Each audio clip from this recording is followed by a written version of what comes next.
Good afternoon, traders, and special welcome to our YouTube viewers as well. They've just joined us, and let me just take this off. We're live on YouTube. Let's go. Good, let's go. How's everybody doing? We have a whole 2 hours ahead, so don't worry much about it. We're going to make it.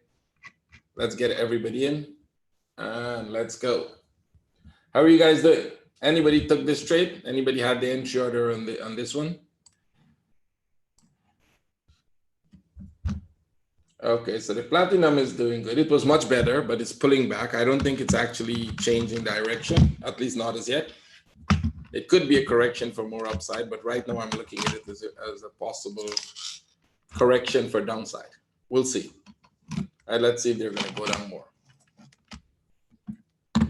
So everyone on, let's go. Let's start with the trades we were in. The trades we took yesterday were two. That is the platinum and the yen. The rest we were in already. So we'll start with the ones we took yesterday.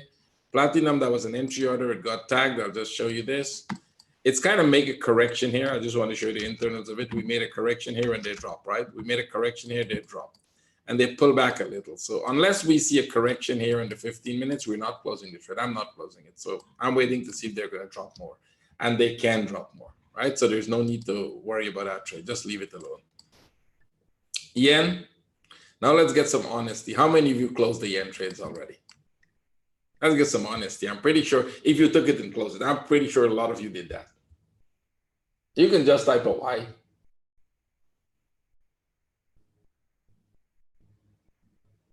I know there are a lot more of you who did. You just wouldn't, because once this started to go up, people start to panic. You find that in traders, right? Like, oh my God, what's happening? I need to get the hell out of this. Look what's going on here. It's going to kill me, right? Well, it's just consolidated, drop. It looks like another consolidation happening here. Let's see. Here's what I would do. If they break the top and pull back, I'll close the trade. I think this is a consolidation. We'll probably drop some more. Let's see. Pong is going down. Right now, the Pong is probably a good sell. Probably giving you a good sell. Yep, you could have, we'll pull this here. Yes, the Pong could give you a good sell right now. If you have an entry order there for a sell, that's great. That's under this low.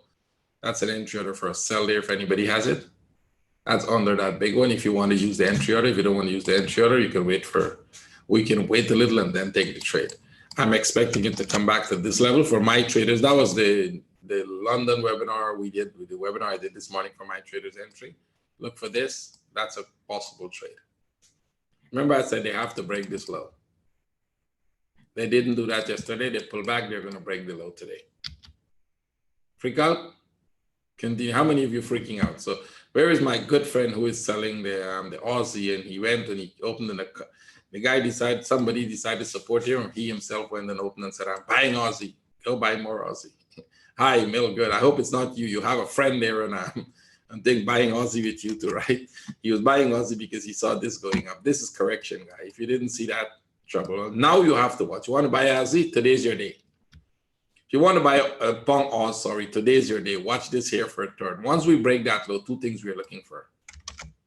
It's going to stop here and turn and go back up, make a correction, and then we buy, or it's going to drop through that bottom. If they drop through this structure, the line only gives me a guidance of the structure. If they drop through that one, it's all down for the Pong.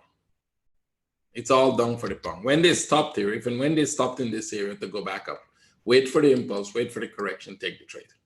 We will take the trade if that happens today. We'll take it as a correction to the upside or as an impulse to make a new top. And we will go to Pong. We'll relook at the Pong again. The Pong has a similar structure, which means I think Pong should come about this level. And same thing, it's either going to go back up, make a new high, it starts to consolidate here, or break through the structure. All right, we'll see which one it does.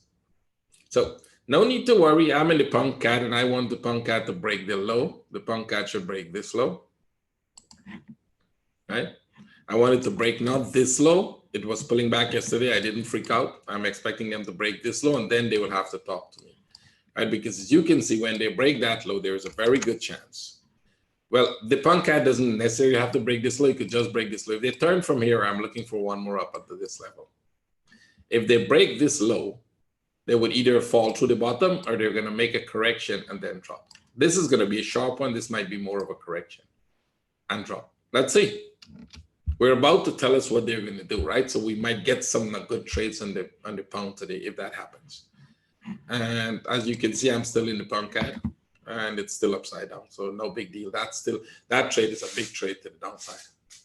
Absolutely good trade. It's going to go and it's going to make a lot of profit.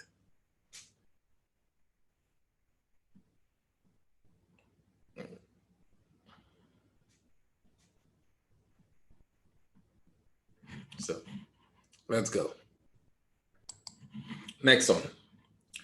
Pound, we're looking at the EuroCAD. EuroCAD came down very nice. It's almost brought me to break even, but then it stopped and it started to go a little sideways here. And I'm looking at this. This might be a correction to drop some more here.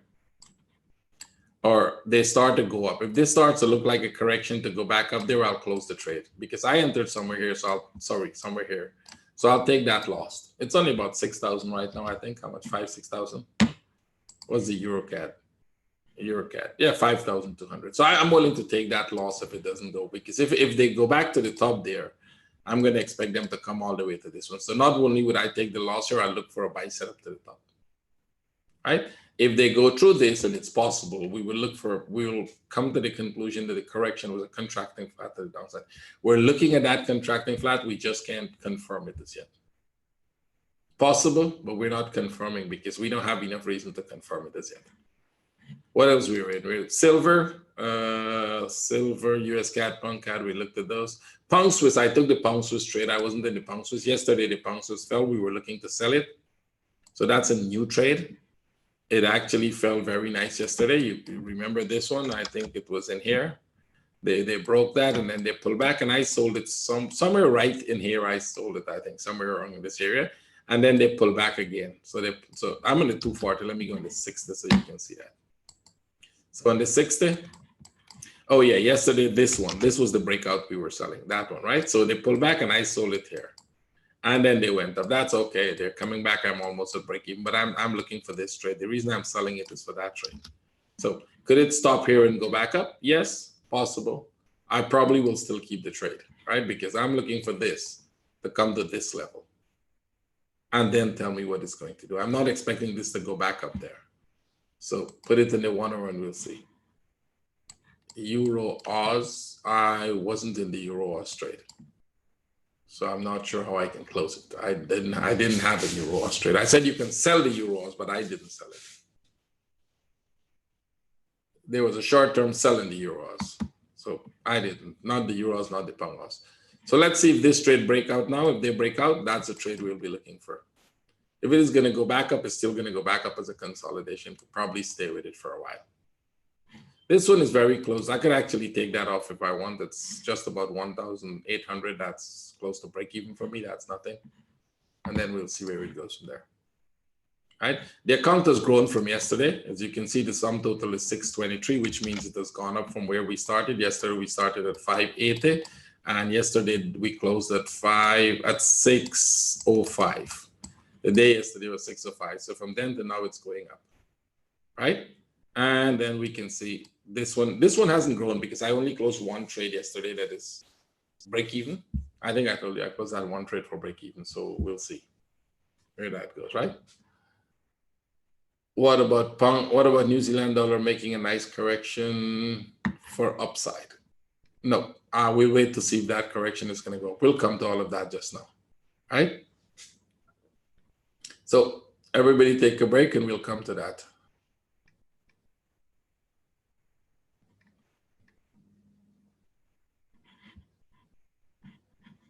So let's go back to where we are now. If you can keep the chat, we'll go through the trades and then we'll see what trades we're looking for, right? So Euro, we're looking for buys. If you're in the buy, you're doing well. If you should have taken the buy somewhere here or somewhere in here, if you took the buy, you're going. Euro is making a flag right now, and I think we can buy this flag if they break.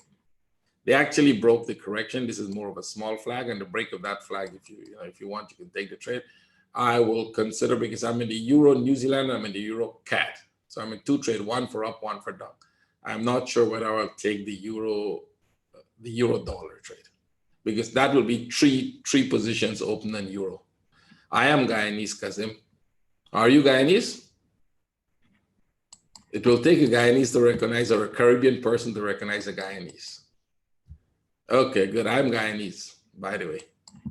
So the platinum trade is active and it's in profit. The platinum trade is in profit. It's 2,000 in profit, and it's still on, and I'm still keeping it. Did you close your platinum trade? Then that was the first question we started with. Who took the platinum trade? So let's put that here. Yep. I still expect more downside. That's why I'm not closing it. Still expect more downside than that. Here is a good trade we might get, the dollar Swiss. If the dollar Swiss comes and break here, I will sell it. I'll sell the Swiss. If we break this structure here, put this line here. If we break that structure, take this off. I'm selling it because that's a correction. And if they drop beyond this, they'll probably start falling really hard. So let's see if we can get this trade. Right, because I'm expecting this whole structure to go down. This whole thing here, I'm expecting to go down. So if I get the trade here, I'm expecting it to break this low, and it's a bigger trade to the downside. I'm expecting this move here.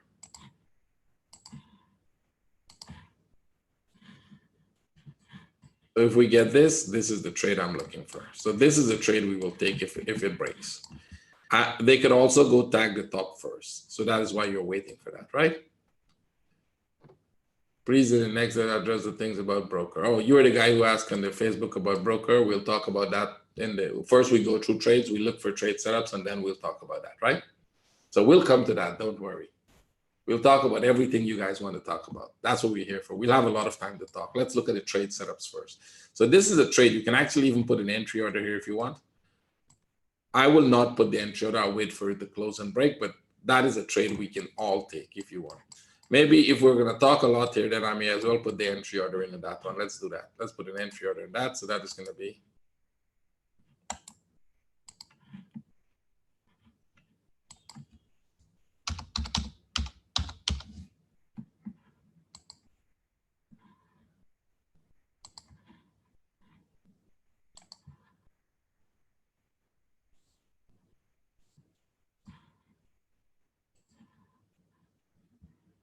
what was the price? 99.79.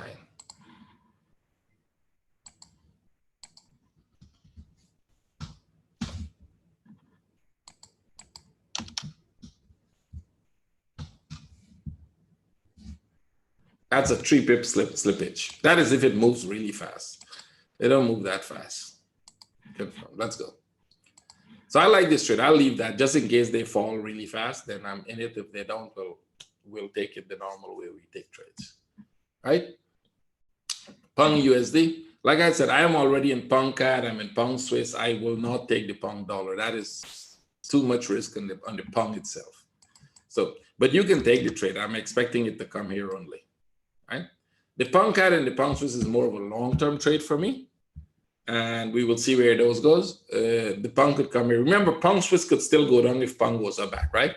Remember, the Swiss is setting up for a big fall.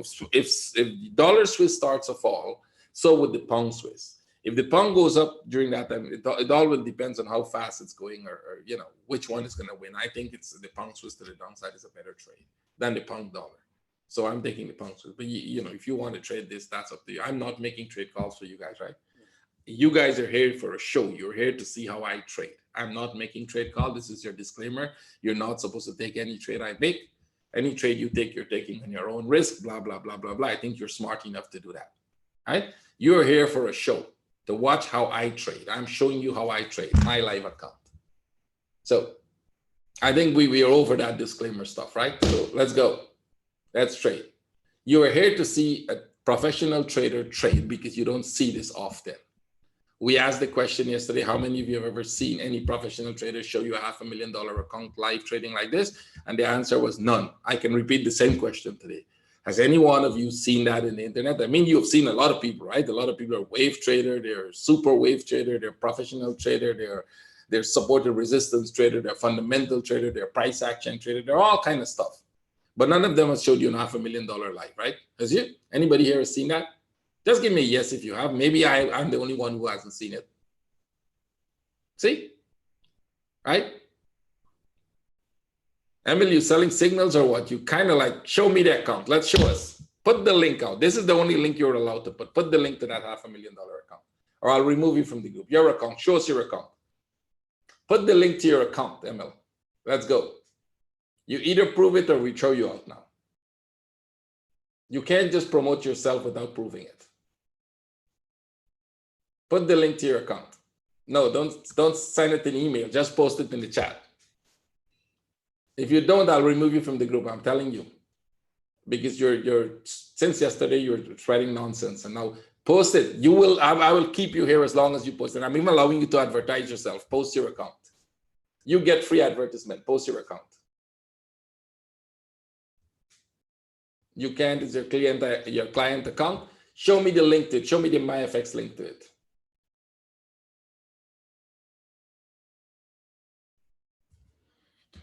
You can't, right?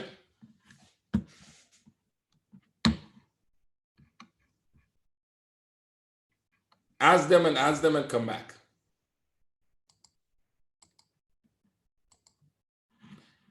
Ask them and come back. When you ask them and come back, I'll allow you to do it.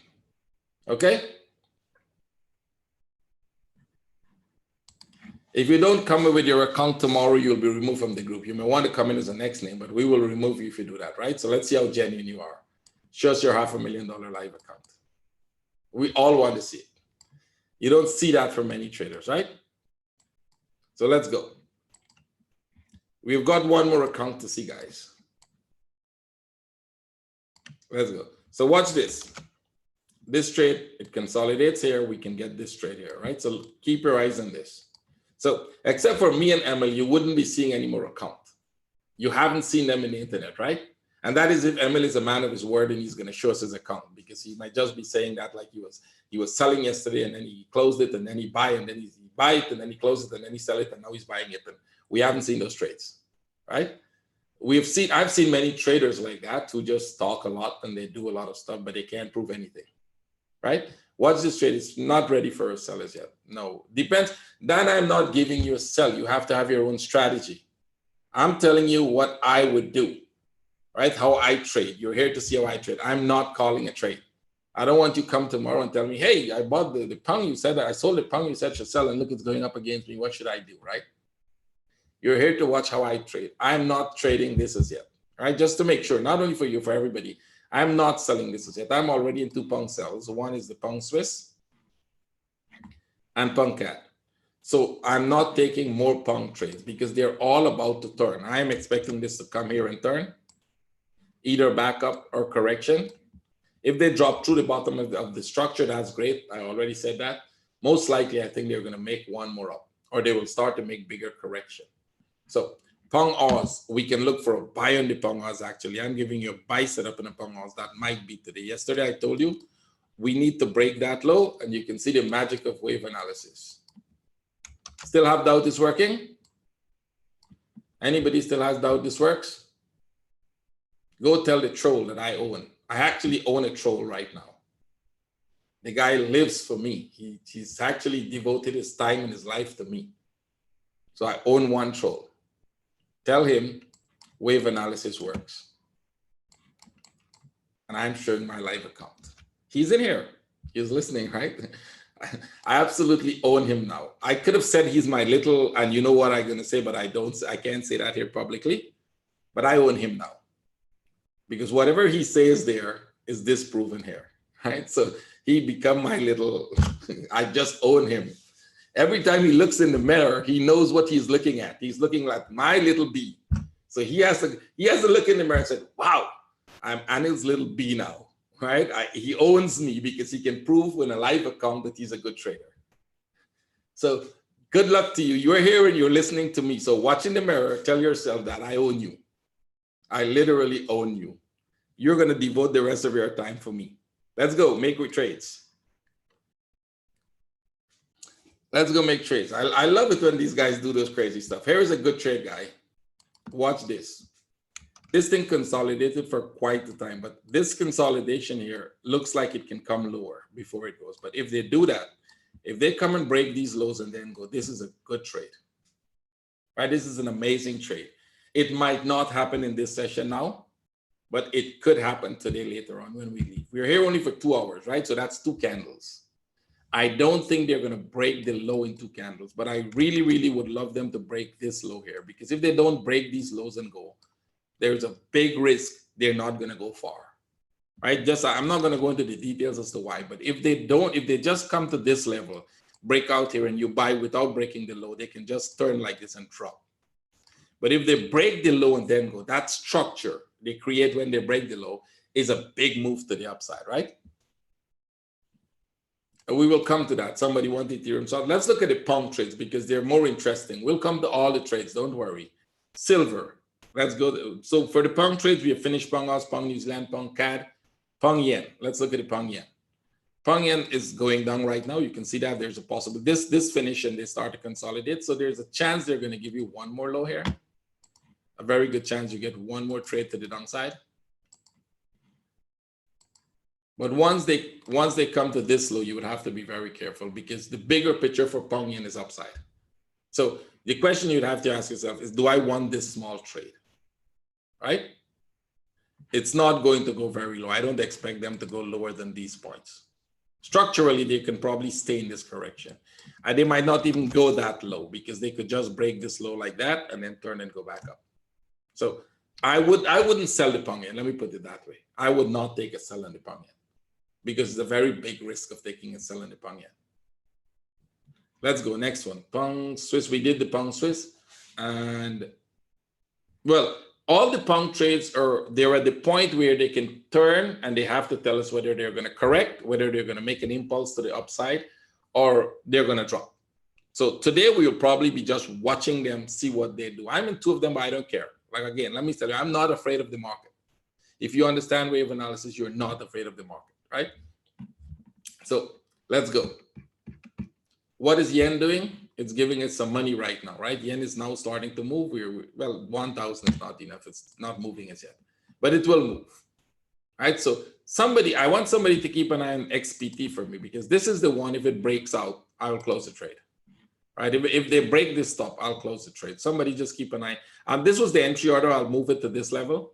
If they break the top, I would start looking to close the trade. Not close it immediately, but I will looking to close it because that means this was a correction that is over and they're going up, right? If they do that, I don't like it anymore. But once they don't break that, I'm expecting them to either make a correction down or to fall again. We'll see which one it does.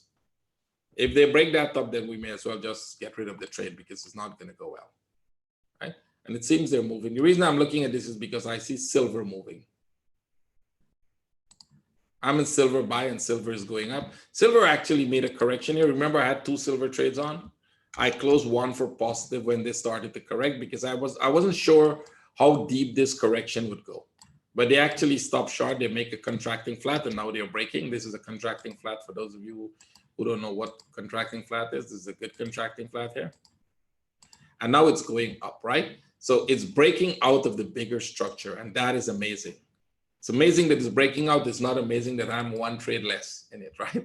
But I will get back into the trade. I don't just jump into the trade. I'll get right back into that trade, right? I just need this to convince me that it's going to make a correction and then I'll go. So when I miss the small correction, when I miss this, well, I got this one, I closed it here. When I miss this small correction, I'll allow it to go and then make a bigger correction. That's when I get in the trade.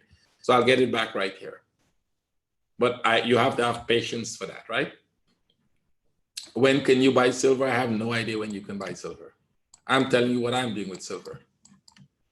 I honestly have no idea when you can buy silver. That depends on you, right? I am not giving trade calls here, guys. So don't ask me if your question is when you can buy anything. The answer is I don't know, right? So don't push what you can buy or what you can't buy. Silver is doing what they did yesterday, right? They've spiked up and they can pull back. So you got to be careful. Everything is going up, right? With silver, can we use the US? I have no idea what you mean by that. You'll have to explain the question to me. I'm probably missing it. When are you buying? I am already in silver buys. I'm already in silver buys. I had 2, I closed 1. I'm in 1 silver buy. That's upside down. Long term, when I would buy this back again, let me just show you again. Good question. That's a question I could answer. When I will buy it back again. They're breaking this structure. This is my first impulse up.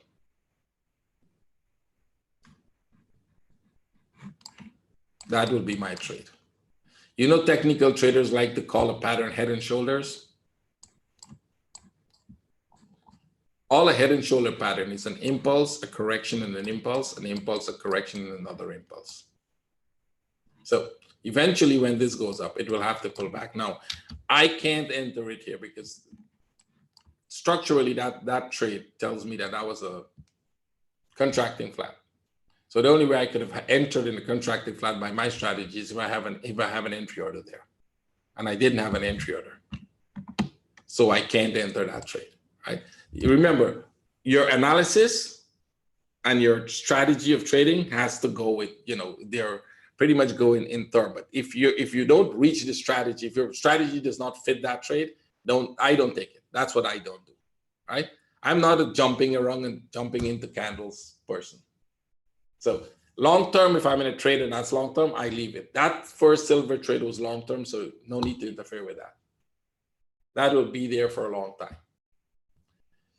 Okay, let's go get some more trades. So don't jump into the pong trades. I noticed some of you are looking at it, right? And they're kind of coming up, but don't jump into them as yet. As you can see, they're still going down, right? They may be making an attempt here, but we don't know that as yet.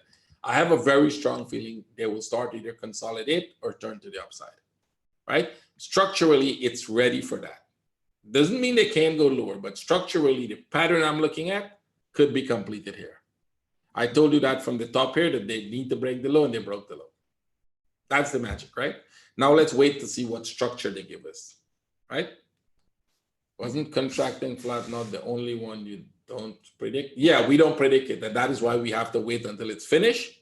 The contracting flat is completed. They broke the top, and now we know. That's not prediction. That's hindsight, right? Like, let me just explain that. That's a good question. We could answer that while we're waiting for trades. So yesterday I saw this pattern. I think this might be important. It's a learning part for you guys. So I saw an impulse down. I saw correction here. I closed one trade that was in profit, this one, right?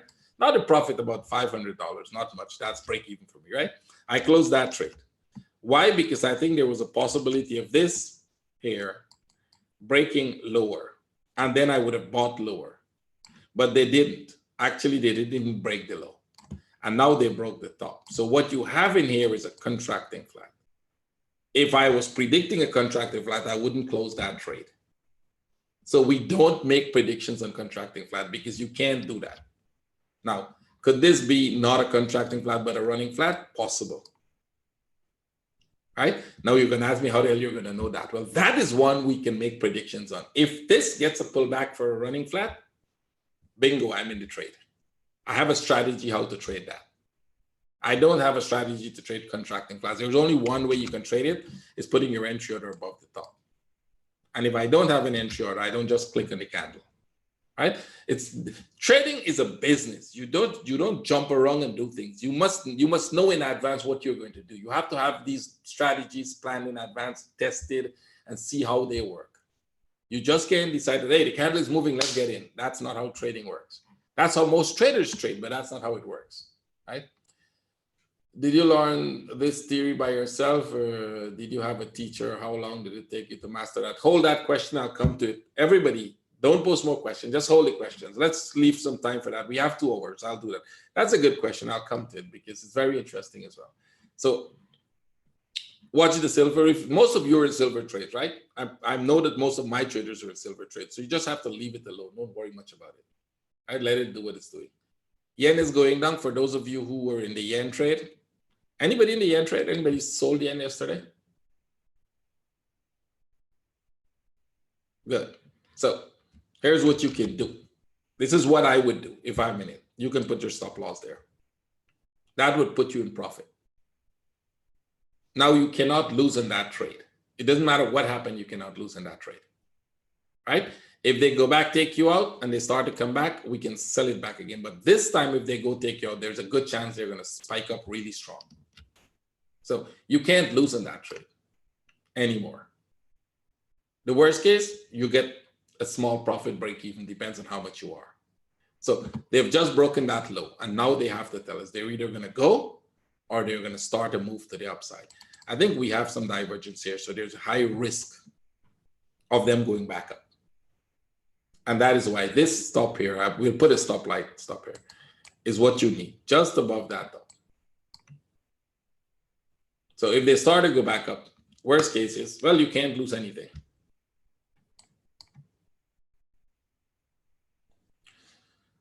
Unless his stop is filled and like doing London, New York, I'm not sure. I'm not sure what that means, Ivan.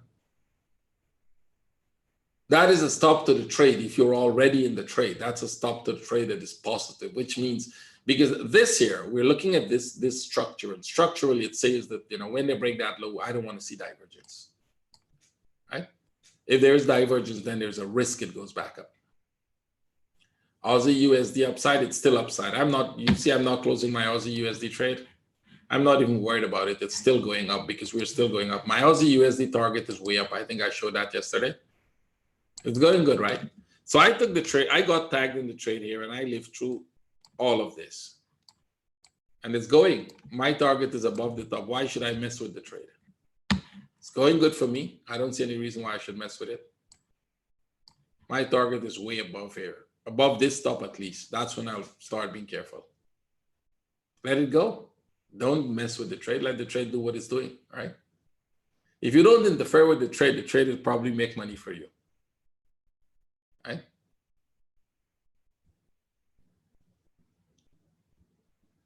Sell, Pong, Oz, break and retest. I don't sell because of break and retest. I have no idea what you're talking about. Don't do that. It's not a good strategy. Break and retest will make you lose your account because most of the time they break and you think it's a retest and they're actually going up. Right? So you got to be careful with that. Break and retest is not, I've tested it. It doesn't work. But anyway, if it works for you, that's up to you to do it.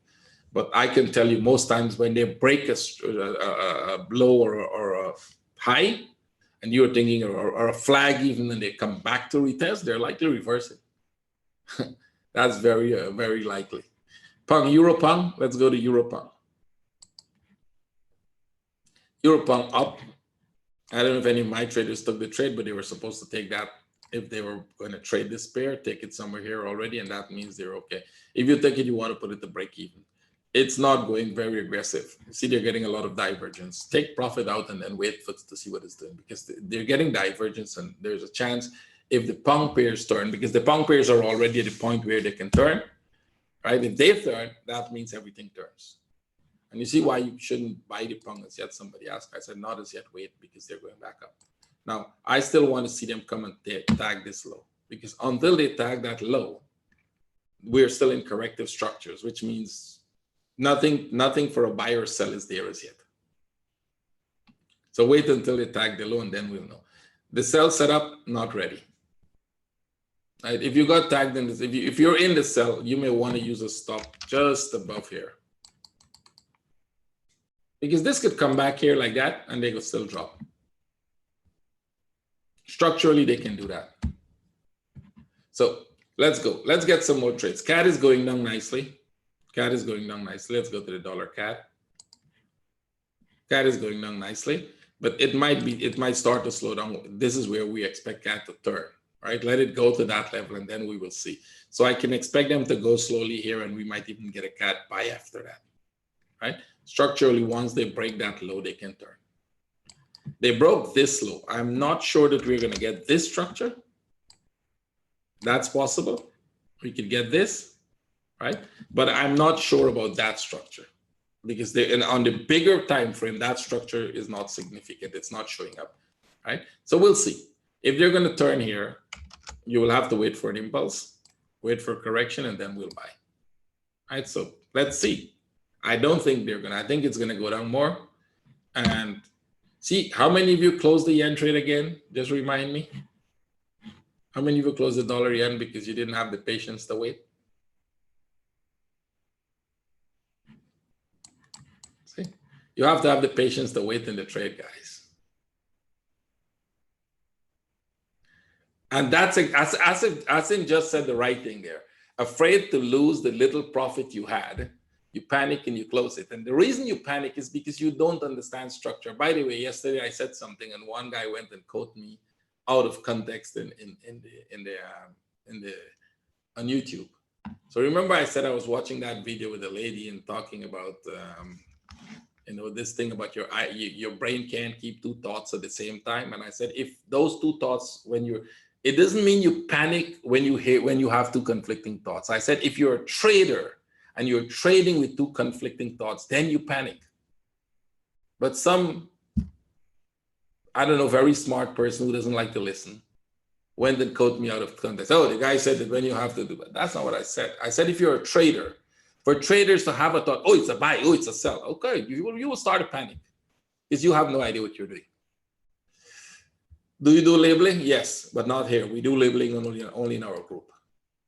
We do that only in the group. So the pump pairs are pulling back. Don't buy as yet. If you're jumping into buy so early, you can get yourself in trouble. Remember, we know they're going to break the low and pull back. Don't buy as yet. Wait for the setup. If you don't have a setup, this thing could pull back, and it could pull back at 50 pips and drop 200 pips after that. Wait. The yen is going nice, right? You got to love the dollar yen. It's going nice. Yen is going good. Aussie is going good. Okay, the platinum is going down. Let's see. No, this thing is there, man. Come on, you can start to fall. I want it to go down, like really fall very hard. All right, let's see. Gold is going good for you. Congratulations. Silver is going good. See? Trading is nice today, right? Let's go. Yep, trading is going good. Euro New Zealand is not going as yet, but don't worry, that will go. Let me show you guys the Euro New Zealand trade, why I took it and where is the trade. All right, so why did I take the Euro New Zealand? Let's go to the 1 hour and let's go to the 4 hour so I can show you the trade. I told you we took some trades from this already. It's coming to this stop somewhere here. So my first trade in Euro New Zealand was from here to there. I closed that. That was a news event. I actually took it a day before the news event. I closed it for profit. It pulled back. I had an entry order above the top here to buy. Well, that time Saxo didn't allow me to. They didn't trigger my trade because of equity or whatever was their problem. I don't know. They didn't. And now I got in this one. That's a nice flag there for upside. Now, this upside might not be the biggest one because they're going very slow. If you look at that, that's a breakout there I got. We have a lot of divergence. So I'm expecting a deeper correction before they go. But with this correction here already, I'm making an assumption that at least one impulse will happen here before they start a deeper correction, right? Now, if I'm wrong about that, and this is where they start a deeper correction, I have to make a decision, right? Let's make an assumption that I'm wrong about it, that this is it. They will break the top and then the deeper correction starts, right? It's still going to go up. So I have a decision to make. Do I live through this decision here? Do I live through that correction? That's one thing. I can live through it and then go. Or the second thing is I can close the trade for a loss and then wait for this to happen and then buy it back again because I'm buying it. This will go to the top. There's no question of if it's going to go to the top.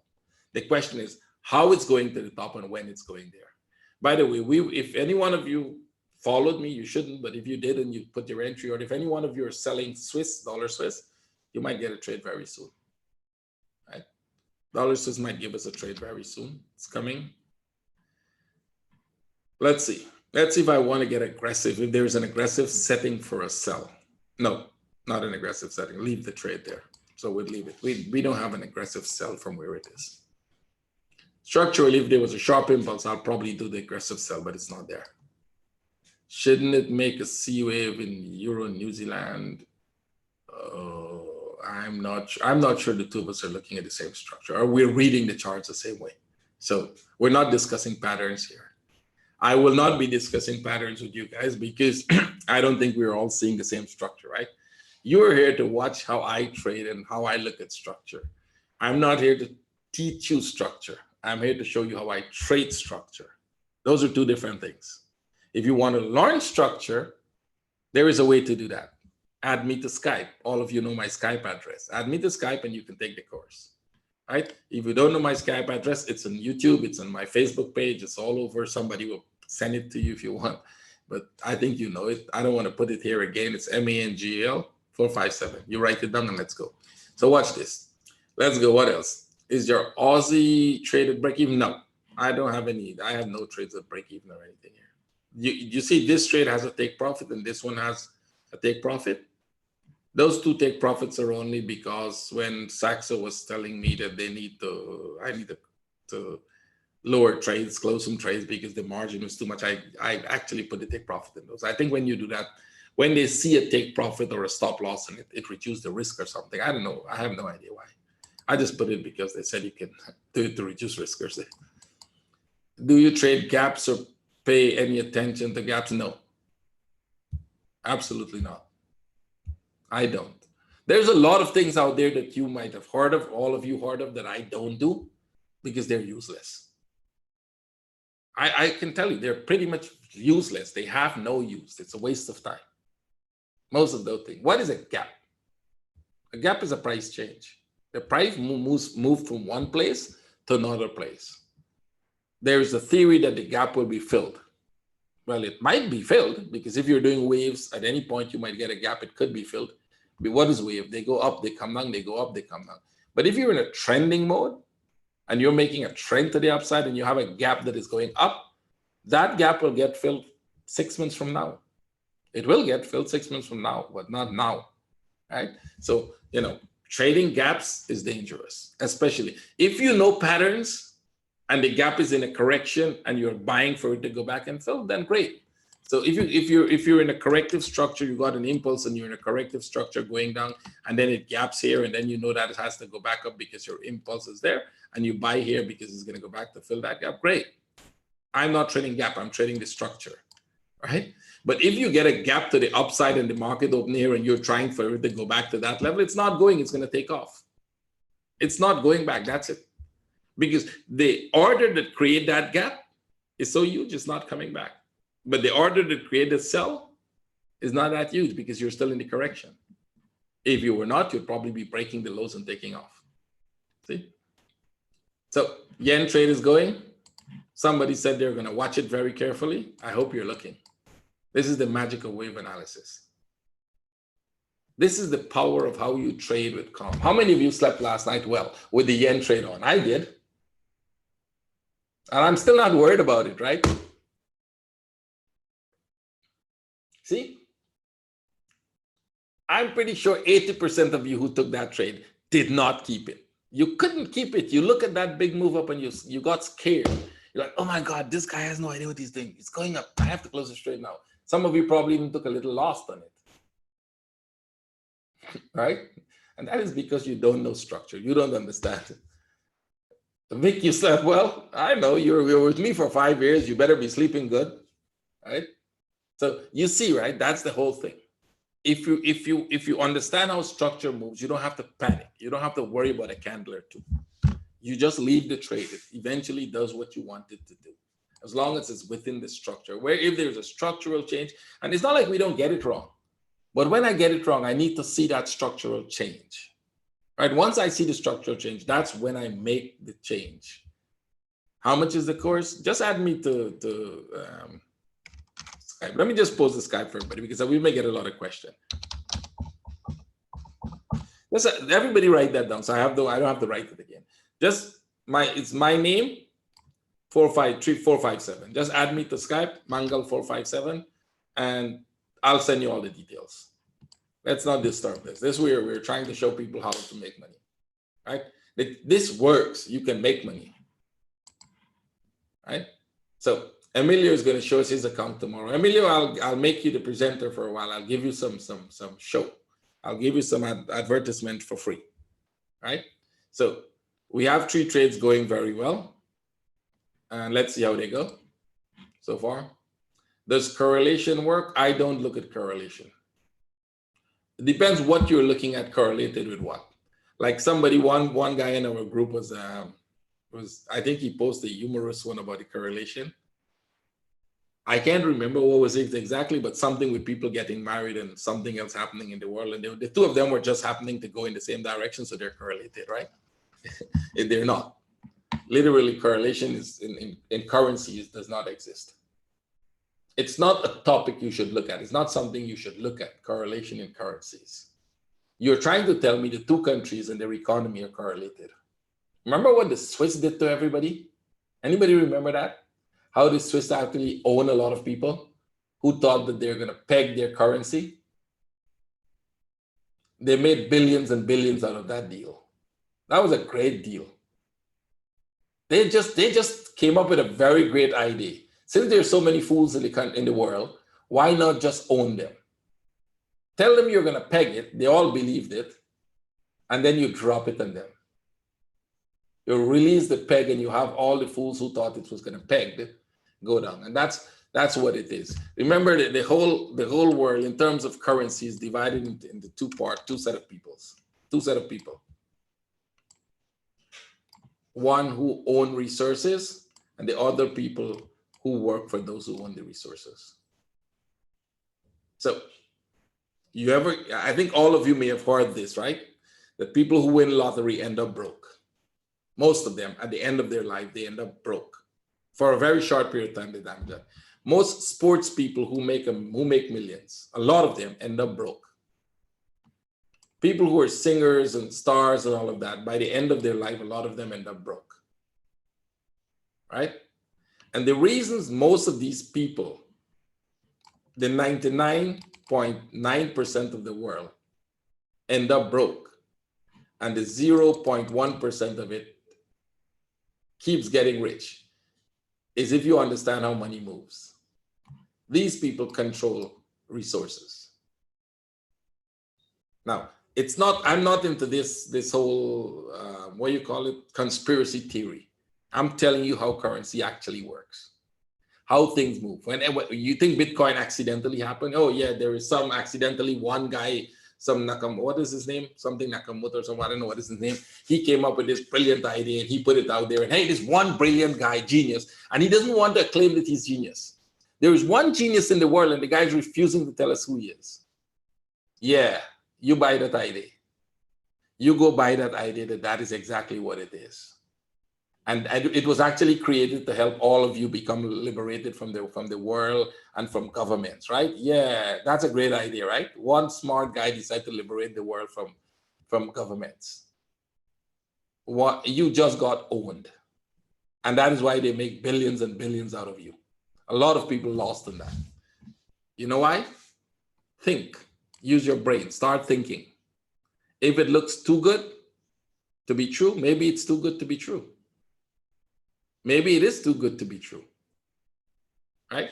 So start thinking, guys. What it is then? It's a scam. It's a big scam to take money from one set of dummers and pass it over to a few people. Yesterday I explained, where is the money? Where are the billions and billions of dollars that people bought Bitcoin with at 19 and at 20 and at 21 and at 22 and at 16 and at $80,000? Where is the money? Because Bitcoin now is only 5,000, I'm at 3,000, I don't even know. Where is the money? Where is the difference? Where did the money go? Find the money and you will know what happened. Just find the money, you will know what happened. You would never find that money. No one will. Right? So let's go. Next one, Emil wants. Emil, I thought you were going to tell us what to do with the ETH. Let's go look at it. Let's look at the Bitcoin for you guys. Bitcoin, it's kind of crawling up, so there might be short-term buys, like short-term spikes like this, but this eventually will drop, right? Again, when you see structure like this, there's a good chance they can make a deep correction before they go. Bigger daily pattern, this is what we're looking at. So if you look at the entire structure that you have here, you're coming down. This was your first impulse up. We had that correction and we were looking for this to happen, but instead they do that. They crawl here. They're doing this, wait for a crawl here. And then if they want to go back up, you can get a trade there. If this keeps going up slow like that, at some point they may make a spike, but there's a very good chance that they could retest the low before the spike comes. What you're gonna have to do is look at every hourly structure, a 4-hour structure, for if there is going to be a retest of the low. Because if they retest the low, that would be a good buying place. Because once they retest that low, they're gonna probably start moving up. So you can look for that. The best one to trade would be this one, because this one might not retest the low. This is just gonna make corrections and up, corrections up, corrections up. They make a correction here, they're gonna go up. So this might be your best chance of making some good money there. And on XRP, look at this. We're just going sideways. And when you see structure like this, unless you get a very sharp, most time they will retest the low before they go. Most time, we're expecting one of this to come very soon. So you can either buy and hold, because there is going to be one of that, but you have to be aware of the fact that this piece here has a very high probability of testing this low and then doing that, right? It's very, very high probability of them doing that. But you will get that spike. You'll get an equal spike to that. So your question is, do you want to buy it anywhere and hold it at the low here? Or do you want to catch it from the low? Because can they spike it from this point? On the 1 hour and the 4 hour, I don't think they're going to spike it from that point. We don't see structure that says that they're going to spike it. This one short term, yes. Short term, this one could make a move up, but I don't think that will be the big spike, right? So watch it. There's a good chance that, you know, they might move it up slowly, and then drop it. That's part of how the structure. Remember, the whole idea of structure is you're watching how the transactions are behaving. And you read into the patterns of how the transactions are behaving. And then you decide, well, by this method, this type of pattern, is that an up move or a down move? Right? You're making a forecast based on the patterns you have, what you already have. That's the whole point. Now, if you're right about it and you're on the right side, congratulations. If you're wrong about it, then you would just not be in the trade. So if you were looking for a sell in Bitcoin, but it went up, well, you're not in the trade. If you're looking for a buy in it, and it dropped, you're not in trade. But if you're looking for a sell and a drop, that's your trade. That's the whole point, right? So if you come back to this level and you look at this, we saw that buy coming to break this stop. So that was a good trade if you wanted to. But the entire structure still looks downside. But if you're looking at where it's going to go downside, I think they might just tag the low and come back. So in this area, are you satisfied to buy it in this area and hold it for, I don't know, 1 or 2? Where was the last price? The last price was somewhere here. Are you satisfied to hold it until it gets there? 80, and then the bigger price before that was way up. That is if they decide to retest this stop, right? If they decide to retest this stop. Remember, if you were following me earlier, I was telling everybody to buy here. A lot of my traders bought in there, right? And they bought in there because they got this. So the same thing here. You can buy here because you're looking for, first, you're looking for this. If they retest the low, you're looking for that. See? So can you just buy here and wait and wait and wait and wait and then wait for that? But like I said, if you're a wave structure person, you don't have to do that. You can actually monitor every little piece and every time frame, and you might be able to pick the best entry point. You don't have to, but you might be if you're very good at it. There's a very good chance you can get the best entry point. See? That's the whole thing. The whole idea of the theory is that you're going to look at the charts, and it doesn't matter what they're doing. So they don't have to tell you. The market is huge. There are many players, there are big players, as people like to say, they're sharks and they're the manipulators and they're banks and they're governments and they're all kinds. They're all doing something. And they all have their own plans. None of them are going to share it with us. We can ask them, we can write them emails, but they will not share it with us. But here's the one fact you know. Whatever they do is going to be printed on a chart. It doesn't matter what they're doing with the price. The price immediately gets printed on a chart, right? We connect these dots. And then we look at it and we said, hey guys, see this what they're doing here? The price was coming from here. See that thing they were doing there?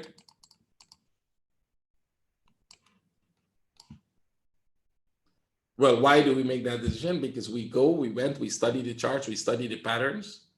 That is, I studied the chart and I studied the patterns as well. I studied Elliott wave patterns. I studied Dow theory. I studied a lot of other things. And then I came up with my own one. And this is the funniest part of it. Somebody was asking me, right? How did I learn this stuff?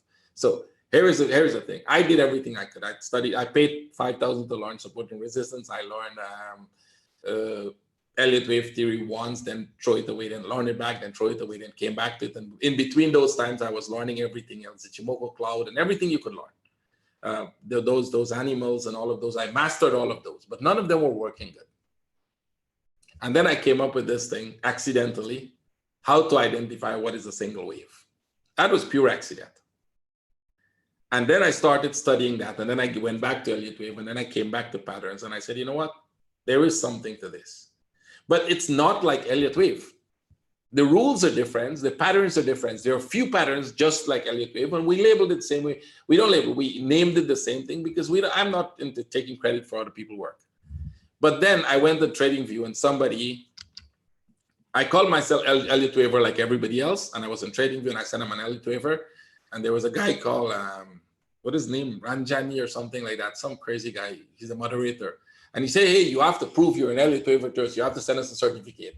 And this is my second day on TradingView, right? I just registered and I went and I posted one chart. And in my profile, Elliott Waver, he said, you have to prove that you're an Elliott Waver. You just can't write you're an Elliott Waver. I'm like, what? Since when you have to do that here? So I went into that argument to them for like a whole week that, what's this nonsense you guys running here? Why do I have to prove it? You prove to me that you have certificate. You wrote, whatever you wrote in yours, right? And for a week, and immediately I was on top. Like I came in, I'm at the day top, and then I'm at the week top, and then by 2 days I'm at the monthly top. So everybody started to panic. So the rest of the moderators came on and said, well, they blocked me, and then they put me back. The owner put me back on because he says, after I spoke to him and I said, hey, I'm real. And all those accounts you see liking my charts, they're real. They're all my traders. And that's when they put me back in. And I changed Elliott Waver. I just made this thing up. I changed Elliott Wave Trader to Wave Theory Trader, right? Wave theory, wave analysis. I just changed it so as not to have conflict with people. Just made that thing up. Now, if you go on the internet or you go on TradingView and you look, there's so many wave traders. I'm like, where the hell did these guys get that from, right? Just guess where they get it from. From something I made up because I just didn't want to get into conflict with people. And that stopped. We're wave traders. We're not Elliott wave traders. Wave traders. So go Google the internet. You're going to see a ton of wave traders now. I started something and it's trending, right? That's great. That was where wave trading came about from. Because not to have conflict with Elliott Wavers, because my count was different, my labeling was different, everything was different. And because of that, you may as well just label it, call yourself something else.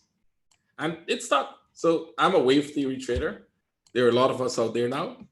A lot of people, who I've trained, who have bought my course, who are doing the same stuff.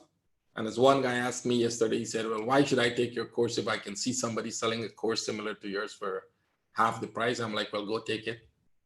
It's easy.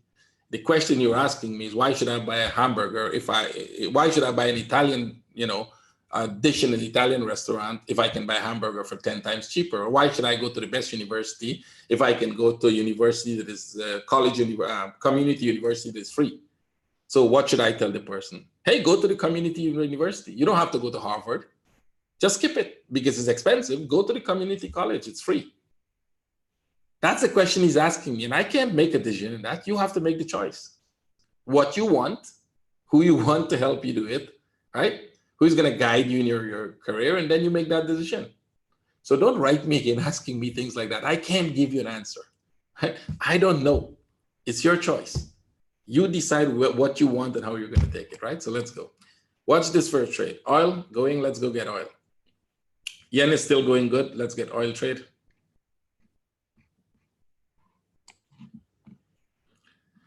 No trade here. Wait, it's coming down. That's one candle. Don't chase candles, guys. There is no trade here.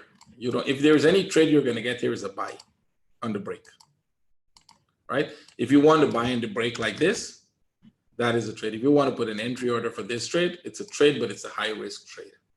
Why this is a high risk trade? You see this piece here, and you see this divergence will happen there, and then it could just break the top and come back, or it's going to make a big move and then come back.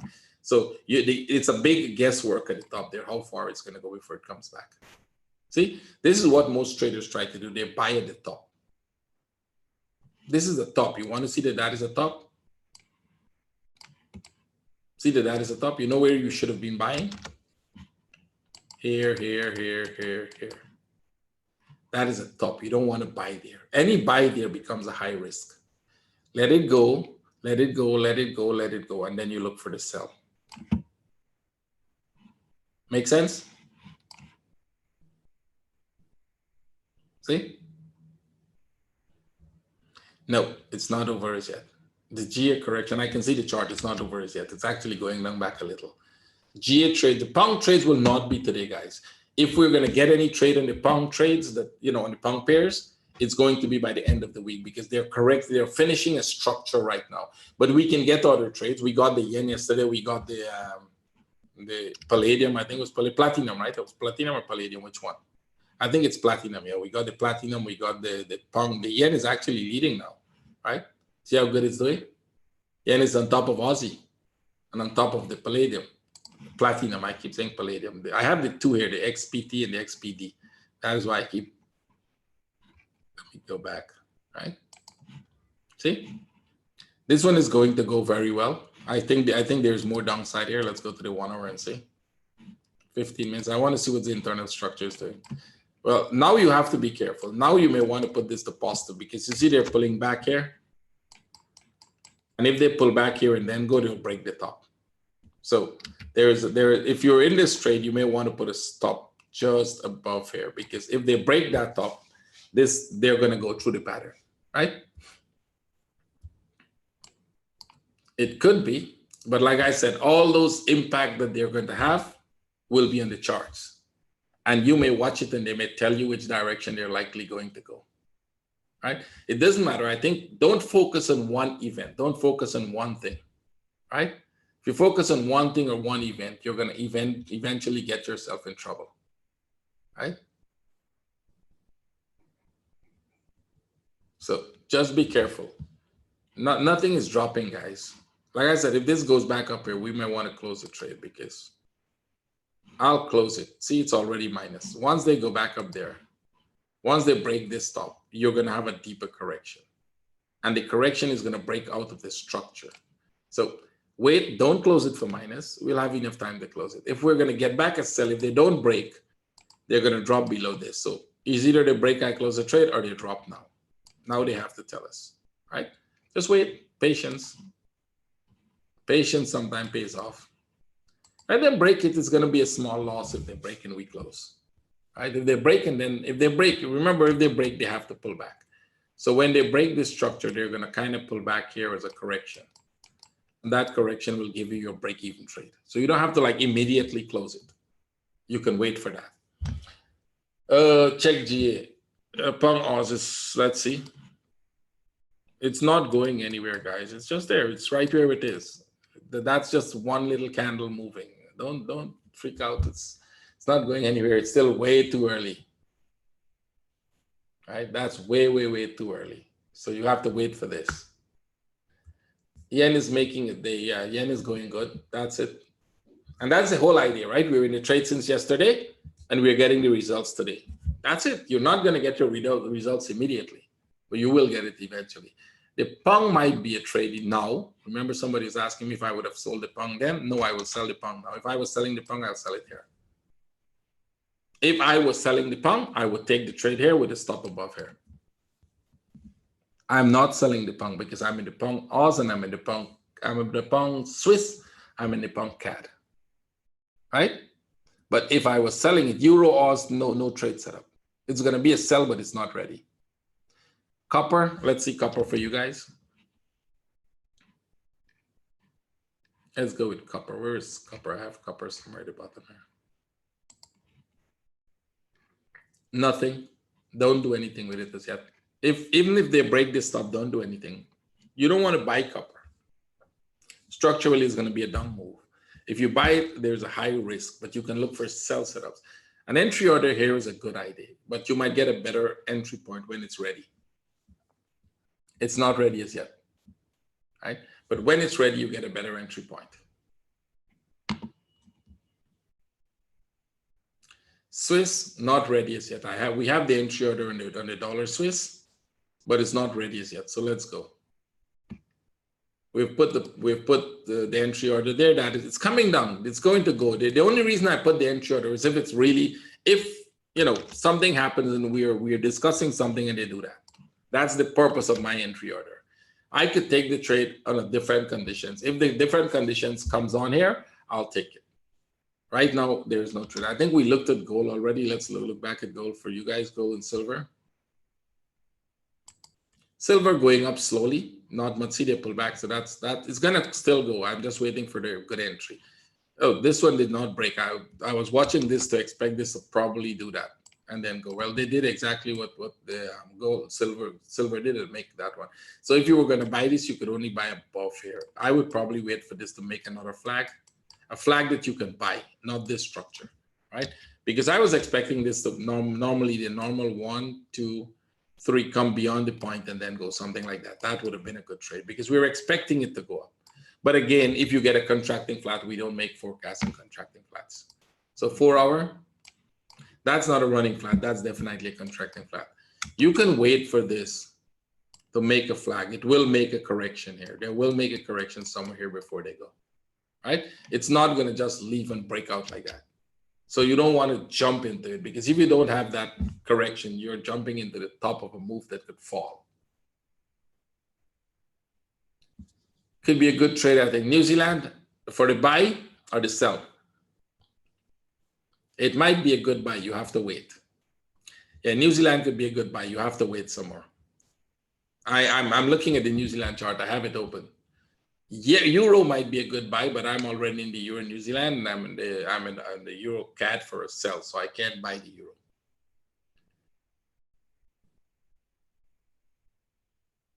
Goodbye or goodbye, anyone, whichever you hear. I'm Caribbean, so whatever you hear, you should say, thank God I'm not Jamaican, right?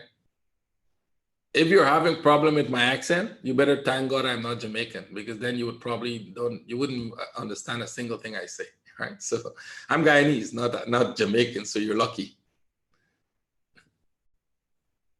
If you hear goodbye, well, you know what to do. And you hear it's a goodbye, then US yen falling nicely. Great. That's what we expected to do from since yesterday, right? That is a trade that it's going to come back to this level, right? So we stayed with the trade and it's going good for all of us. See? If you want to know what wave analysis is about, you have a clear idea for this week. We still have 3 more days for you to see how it works, right? So if you want to learn how to do this stuff, sometimes it looks easy, right? You look at me do it and you say, hey, I could put 2 lines and take the trade. Come on, he only has 2 lines in his chart. What's difficult to do with that, right? Literally, if you look at my chart, you're like, this guy has 2 lines in the chart. I could do that. Which one of you are not incapable of drawing a line? Give me a yes if you're incapable of drawing a line. See, all of you can do it. So you're thinking to yourself, why pay this guy to learn his stuff, right? I'll just start putting lines in the chart and trade. You're not the only one. Let me give you a secret. Let me tell you the secret. You're not the only one. There are many who tried it. And there are many who are even selling courses that are still trying. It's not that easy, right? And that is why we have a training course. And that is why not 100% of our traders are making money, because it's not that easy. It looks easy when it's already prepared for you, right? I always bring a very nice analogy that, I think that most of you could understand. Since I was a medical student, most of you might know that by now. And we were in the room and this neurosurgeon came, and within an hour, he performed an operation and left. And I'm like, oh, that's easy. All you have to do is go in there, cut out the piece and come back, and pretty much that's all. If you can cut, you can do it, right? Right? If you can cut, you can do it. That's the whole point, right? I was a medical student. It was People's Friendship University, Moscow, Russia. 4.5-year medical university finished. And then the Soviet Union collapsed. Together with that collapsed my education. Just went right down the drain. And that is what brought me into business. And then from business brought me into here, right? Barbados, very nice place. I've been there many times. I think we might have somebody from Barbados in here.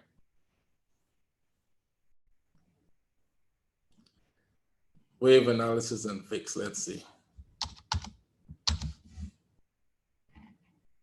The first one, I'm making an assumption you're looking at the first one, the volatility.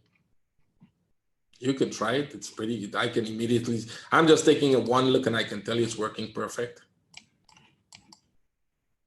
I can immediately start seeing the waves. See that? You can immediately see it. Let's go to weekly. It works everywhere, guys. So I think what is confusing you is all these little bits and pieces in here, right?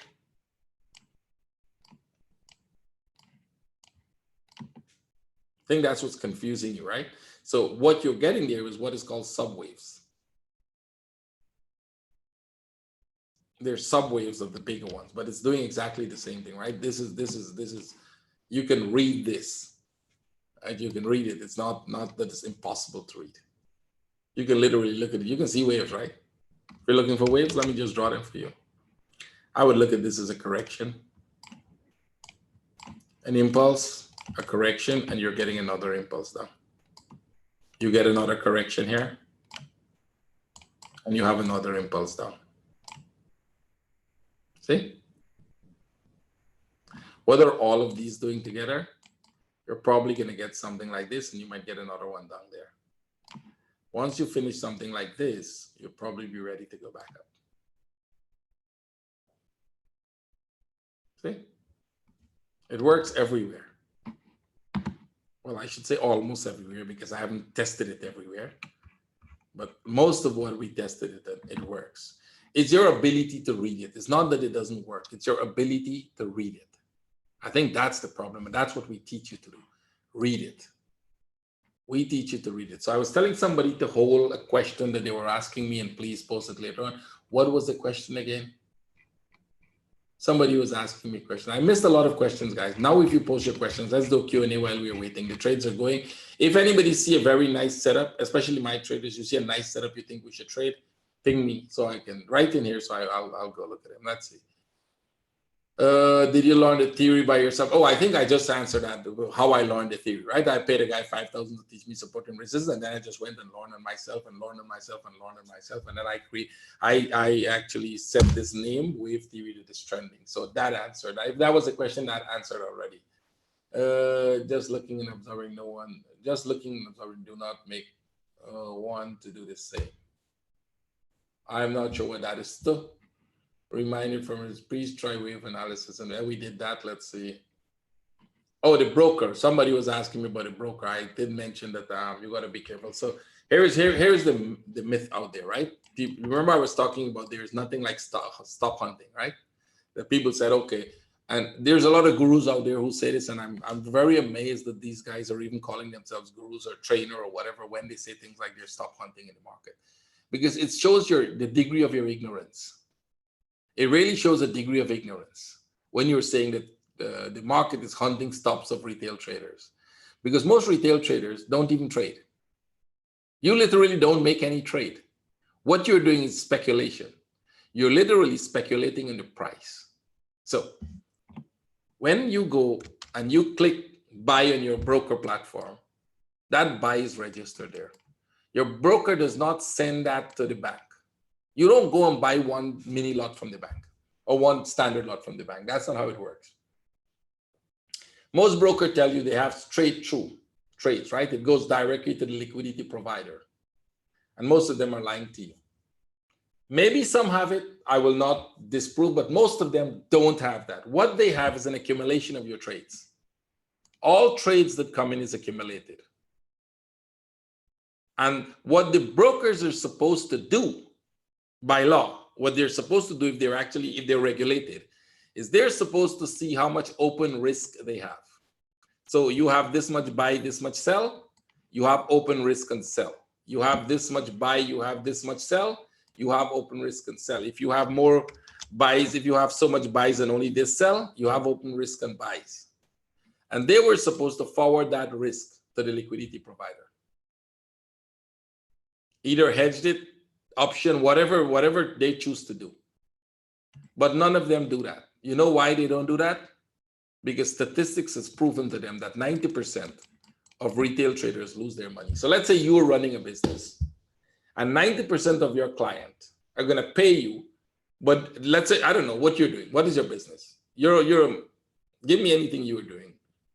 And 90% of your clients are going to just leave their money there and they're never going to come for what they do. So they're giving you money to buy the restaurant. They're paying you in advance for 3 months of food.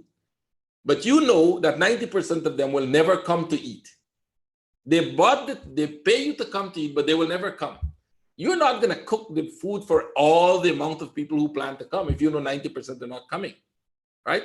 You may start cook a little and then you will cook a little more if more people appear. You're cooking very little. So you may be only cooking for 10 people, like gift cards, right? A lot of people don't use their gift cards. They just throw it away, right? Basically, they never go and buy anything with it sometimes. So you understand the logic is that why would you hedge the risk if you know the risk is in your advantage? These people are going to lose it anyway. So there is no trade, actual trade being made. There is no buying or selling of currency. It's just registered as a trade. And then they can pay you the difference if you win. How much you win? You're a retail trader, you won $50. The broker can afford to pay you $50. He can't afford to pay you $500,000, but he can afford to pay you $50. Most small brokers they don't have big capitalization. So they would probably hedge the risk out if it's a big trader, right? So that's basically what happens. So there is no stop to hunt because you didn't put any, if you put the stop there, there's only your broker knows about it. It's only he has it. Nobody else has it. And he is not moving the market. So he's not hunting anything. I think this is so simple, right?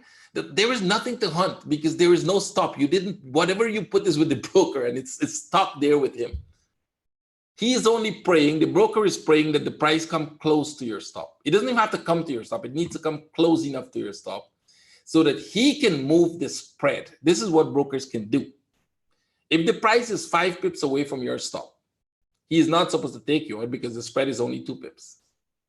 But guess what your broker will do?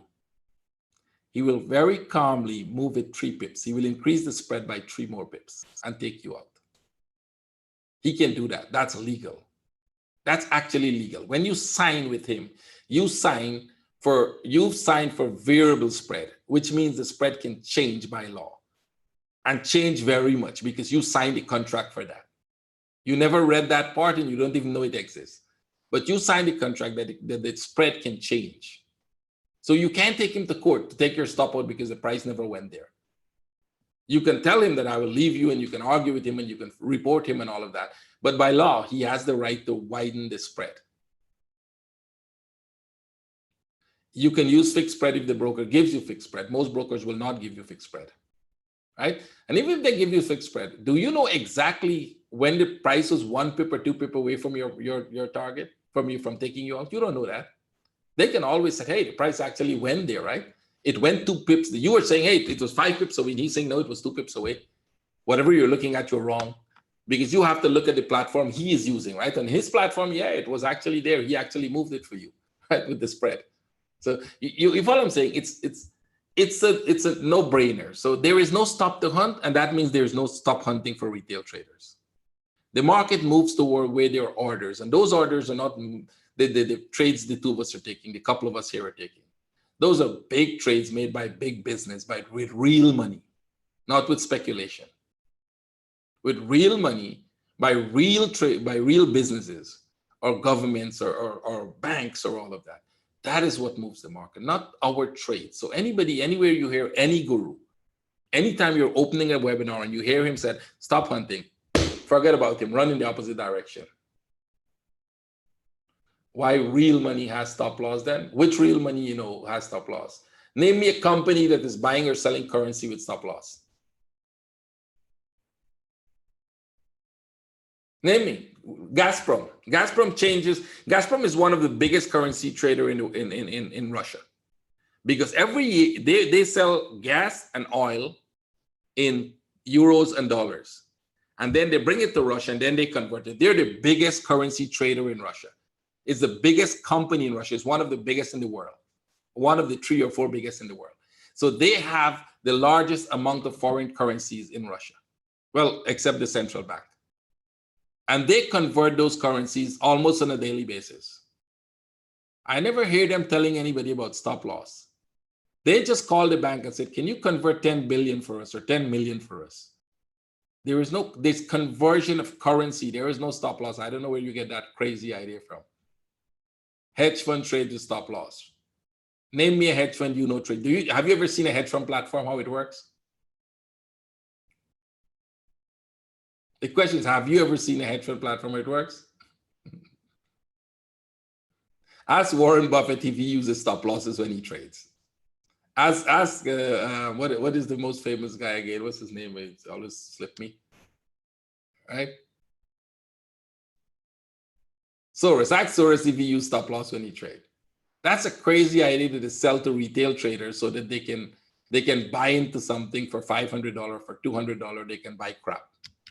There is nothing like stop loss there. Come on, guys, it's knowledge. You have to go and read and learn. There is nobody's. They may close a trade. They may open. They may even if you're talking about big hedge funds, right? They may open a trade, and they may decide to close the trade at some point for a loss or a win, but they don't put a stop loss. Putting a stop loss is putting another order there. For a bank or for anything, if you put what you're doing when you're putting a stop loss is you're putting an order to buy or sell. It's a separate trade of its own, right? So there is no stop loss there for you. The idea that you were told that, the guy who trained me to trade support and resistance, what he used to tell us? That he was trained by the bankers. At that point of time when I was just learning and I actually met this guy, I literally believed this guy was trained by a banker. The first week, at least for the first 2 weeks, and I was like, something here is fishy. What do you mean you were trained by a banker? And then I went and I said, like, that is bullshit. Exactly, it's BS. What do you mean you were trained by a banker? Which banker trained you for what? You're a teller in the bank? What did they train you to be in the bank? Right? Actually, there are people who are working for trading section in banks who are in my group, who took my course and they're in my group. They're working for banks. And they're working in the financial section where they're actually trading for the banks. And I know this for sure because I've met one of them. He's my best friend in Dubai. He's one of my best friends in Dubai here, right? And all my traders in Dubai have met him too. And there are more than one, actually. There was a second guy or a third guy who joined and told me they're working for banks as well, right? So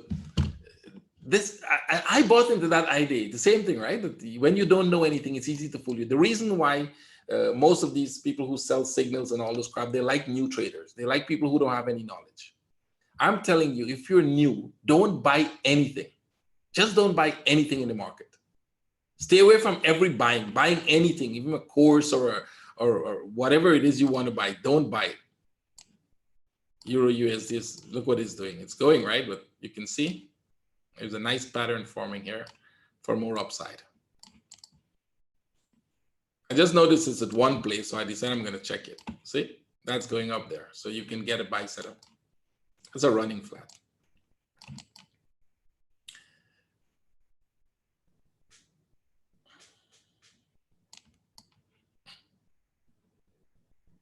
So look at silver. Yeah, silver is not going. That is why I said I'm waiting. Before I add another trade to silver, I have to wait for the setup. There was no setup to buy into another trade, right? So what silver is doing, it's coming down, but it's not going down, right? This could be still a pullback that will go, but with a slow movement like that, they will start to either make a deeper correction or they might even drop. But there is no trade setup there right now. According to my strategy, there is no trade setup.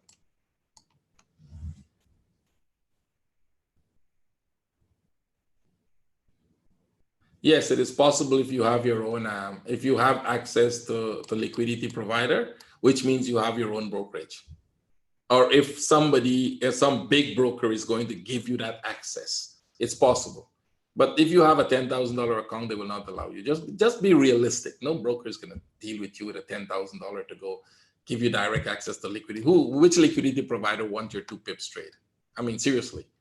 We have to be realistic in these things. If you're a hedge fund or you're a fund or you have a big account, couple millions, so maybe, yeah, they will give you direct access. They will charge you a good commission and give you direct access because they can make money from you. Most brokers don't make money from your commission. They make money from your account, which you're going to lose to them. Because if you have a $1,000 account, how much commission you can pay the broker for him to exist? In reality, how much do you think he needs to exist? How much money you're paying him so that he can exist as a business? You're buying 1 mini lot, 10 mini lots a day. He can't survive on that. But he can survive on your $1,000 account, which you're going to lose to him. And that's why so much small brokerage are around with your $1,000 account. They know they're going to get 90% of those accounts, right?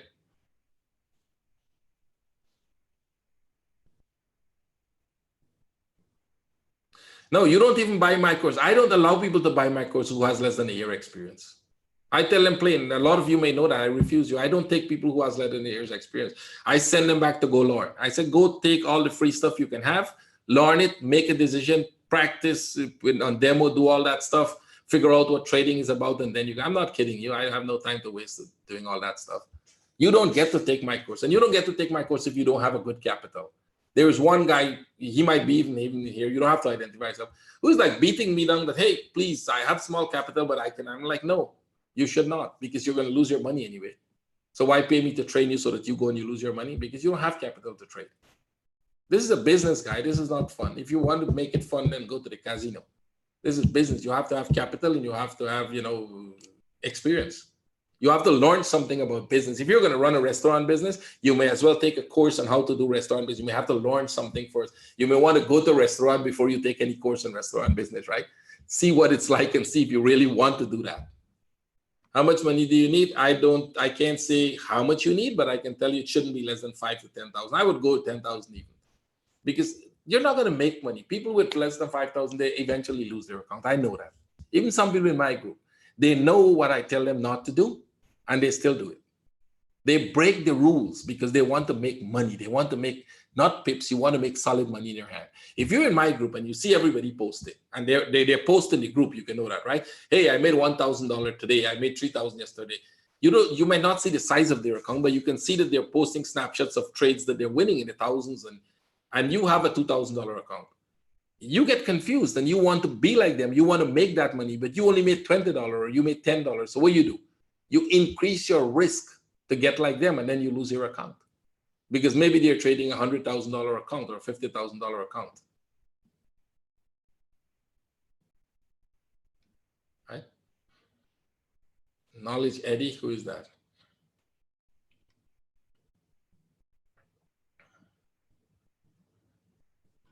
So let's go. Watch this. If this, by the way, if this week we get a correction here and not a correction here, a bigger one, not small like that, a bigger correction here.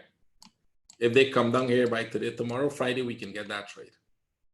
So let's go now look at the pound trades. They're now turning. Yen is going very well. Let's see. Take a look. Oh, my account closed already. Come on. Go back. Let's go.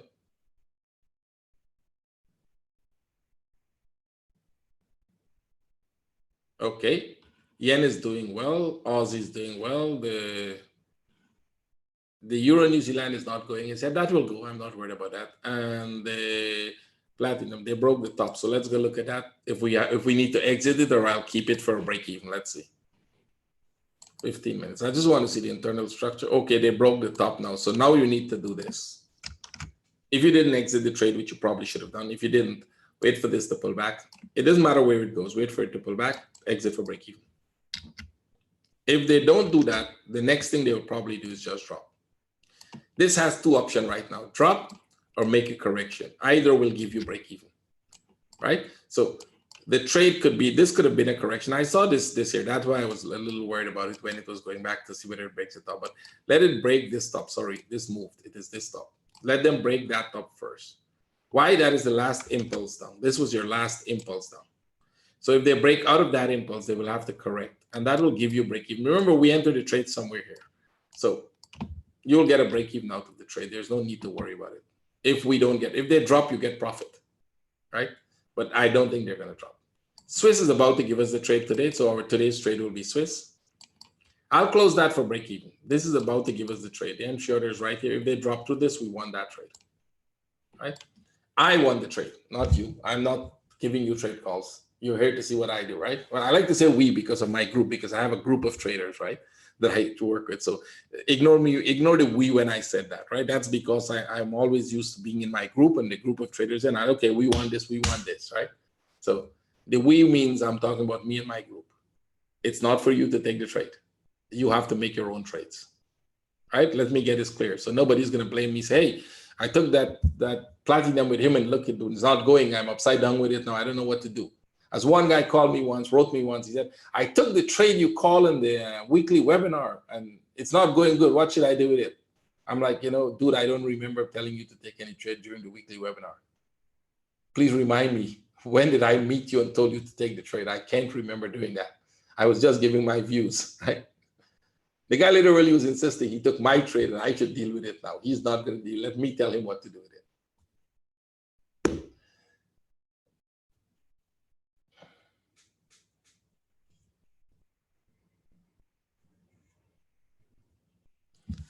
The liquidity, if the liquidity provider is a bank, then he can control, and he's a big bank, he can control the range in which, for a short period of time, the range in which the market moves.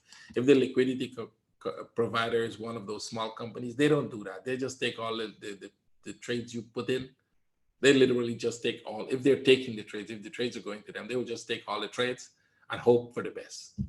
And eventually they win, right? If liquidity providers who are dealing with retail traders, they win because retail traders lose. That's just a fact. I mean, let's not run away. You can go to FXCM, you can go to any 101.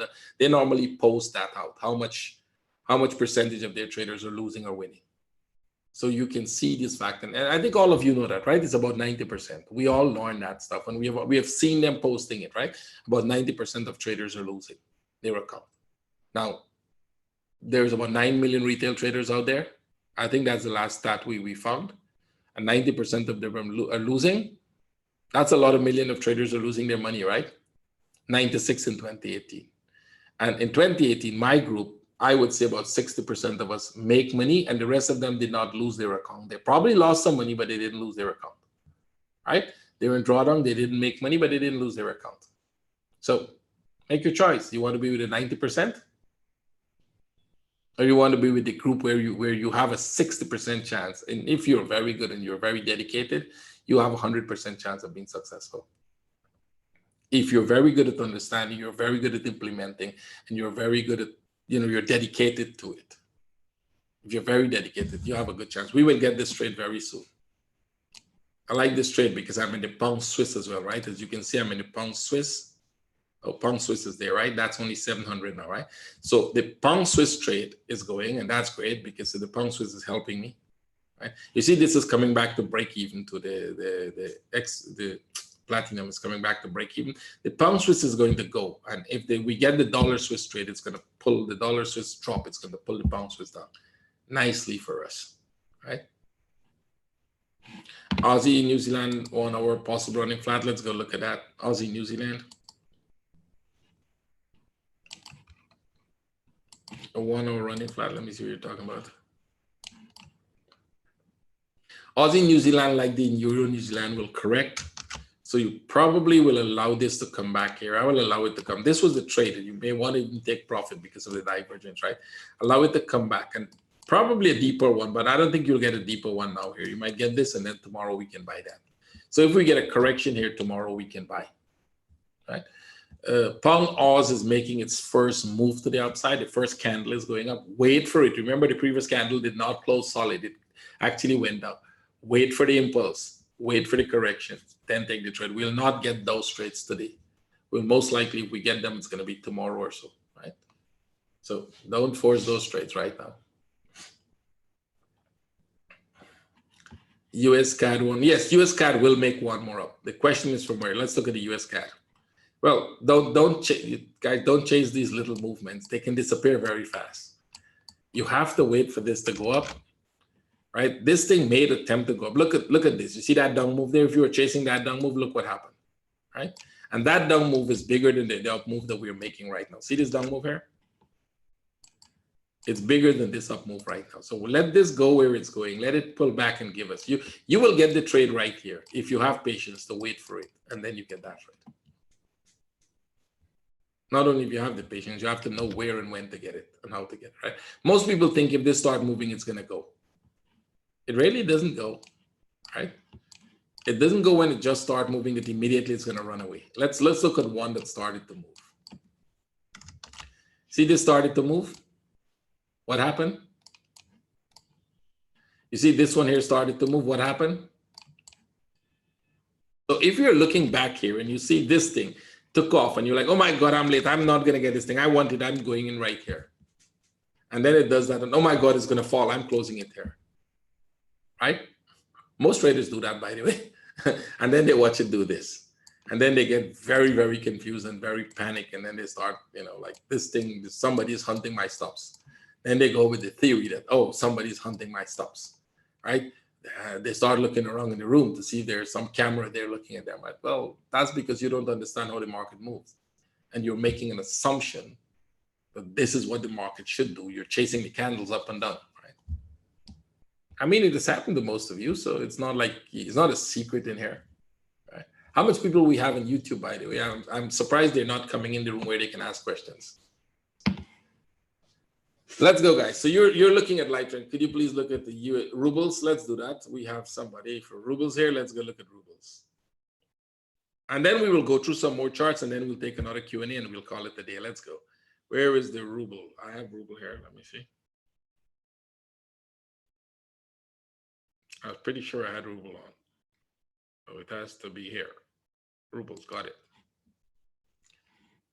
Daily, ruble up. See that? Ruble is going to get weak. You see this pattern they're making here? Watch for that move.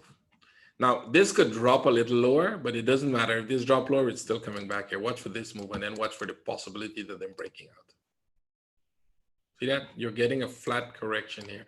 I don't think we're going to go much lower. You're getting divergence here and all of that. So there's a good chance that this could start to go back up.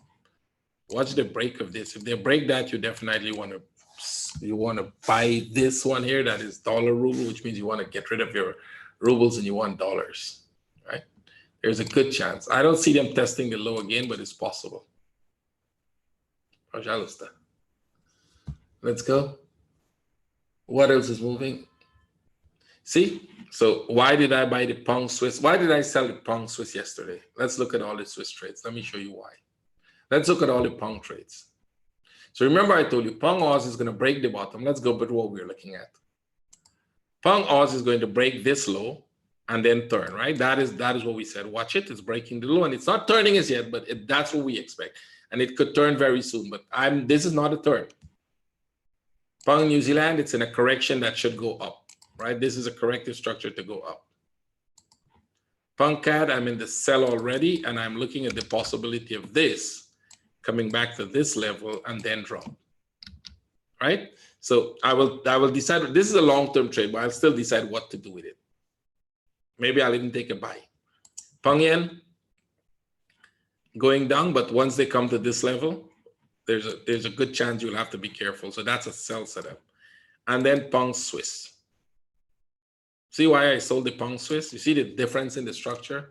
Now, somebody asked me, is there correlation in all the pound trades? You see there's no correlation. Pound Oz looking upside, pound Yen, pound Swiss looking downside. And the moving factor in this is not the pound anymore, right? 235, okay. That's not a lot. I was expecting much more people to come. We need to get the message out to more people, because I think a lot of people don't know we're doing this. And they will learn something if they come. I hope so. They may watch the recording. So if the Swiss dollar breaks, the pound Swiss is going to go very nice. The pound Swiss will become profitable when the Swiss dollar breaks, if it's not profitable as yet. Well, it's not as yet. It's very close. It's only $600. That's a couple pips, right? XPT is back in profit. Let me see if I want to take that off for break even. Let's go look at it. Because structurally, it's almost changing. Right, they broke the top there, and that's a structural change for me. So 50 minutes. Okay, this is one candle down. So what I need to do to confirm it is I need them to start making a flag here. Right, to see this make a correction here, see that flag there? I need to see a flag here, and if I see a flag here, I'm closing the trade. Now, if you don't get a flag, what you could get next is they drop like this. If they drop through this low here, I'm still in the trade. So I have enough time to think about it. I have probably a couple hours more to think about that. Let it just go. Next one. Swiss. What else are we looking at? Swiss is coming down. We will get triggered in that trade just now. We'll get triggered. We can actually watch it. It will trigger the Swiss trade in a couple of minutes. And then we'll see what to do with it. Euro New Zealand is going back up. Pound Oz is going, yeah, but don't chase the candle. It's just one candle. I will not buy it there. Let me tell you how I trade. I will not buy it. Now, I told you that it's going to turn here, right? I told you that we're waiting for the break and turn, but I will not buy it there. That's not a strategy. That's the analysis. You do this and you will lose more money than you can make in the market. Trading is about business, strategy, understanding of the pattern. What I showed you there was the analysis, and I showed you how good the analysis is. And then what I'm not showing you is when you have so good analysis, what's your strategy to avoid you from taking it too early, right? What's your strategy in trading? What are you waiting for to trade? What do you need to see in the chart? That's what I'm not showing you here, actually. I'm showing you my trades, but I'm not showing you my strategy. I'm not teaching you how to do the analysis. I'm just doing it for you, showing you how I do it. Now, that's not teaching you how to do it. That's just showing you how you're just looking at what I do. So can you learn something from that? Maybe, but not enough. Let's look at that. I know it may sound as silly. No question is ever silly. Here's what you should know. There can only be silly answers. Not a single question will ever. Questions can be annoying, but they're never silly. I assume you trade without stop loss. Oh yeah, don't make assumptions. I trade without stop loss, my friend. You don't have to make assumptions. It's here. No stop loss. Right? You don't have to make assumptions. That's a fact. Let's go. So like a mentor, what would you suggest to traders? Trade with stop loss. All my traders should trade with stop loss. And it's not a silly question. They're told that they should definitely trade with stop losses. But where they put their stop losses and how they put their stop losses is based basically on structure, right? It's strictly based on what structure we're looking at, where that structure changes. You notice what I'm doing with the platinum right now. I'm looking at it and said, okay, there's a structural change. That trade is no longer interested to me. If it proves the structural change, I have to exit the trade, whether it's for a loss, whether it's for a win, it doesn't matter whether it's break even. Most likely, I like to get out for break even if it's a structural change. Nobody wants to stay in something that for a loss, but that depends, how it goes and where I manage to get out. But if there is no structural change, I stay with it. The yen, I stay with the yen. The yen made a spike up yesterday. I stayed with it, right? Good question you're asking. Your question seems to be much more smarter than you even thought it was. So on the yen, why did I stay with the yen yesterday when they did that? Because there was no structural change for upside. So I said, you know what? Hey, I'll stay there. I'll just live through that, right? This is going really nice. So let's go. S&P 500, somebody said, and if anyone trades stocks, anything, somebody just give me one of the worst charts you probably see, the VIX, right? And it worked. It's anything with stocks, anything with currency, anything with crypto, anything that is a chart can be analyzed. So if it's on the daily time frame, you probably trade it like the daily charts, basically. S&P is down like crazy today. Should I be worried? No, you shouldn't be. Let's see if it's down like crazy. As you said this morning, we look at it, it wasn't going down like crazy. S&P 500, I have it here. Look, let's see if it's going down like crazy. No, it's not going down like crazy. Where is the crazy downside?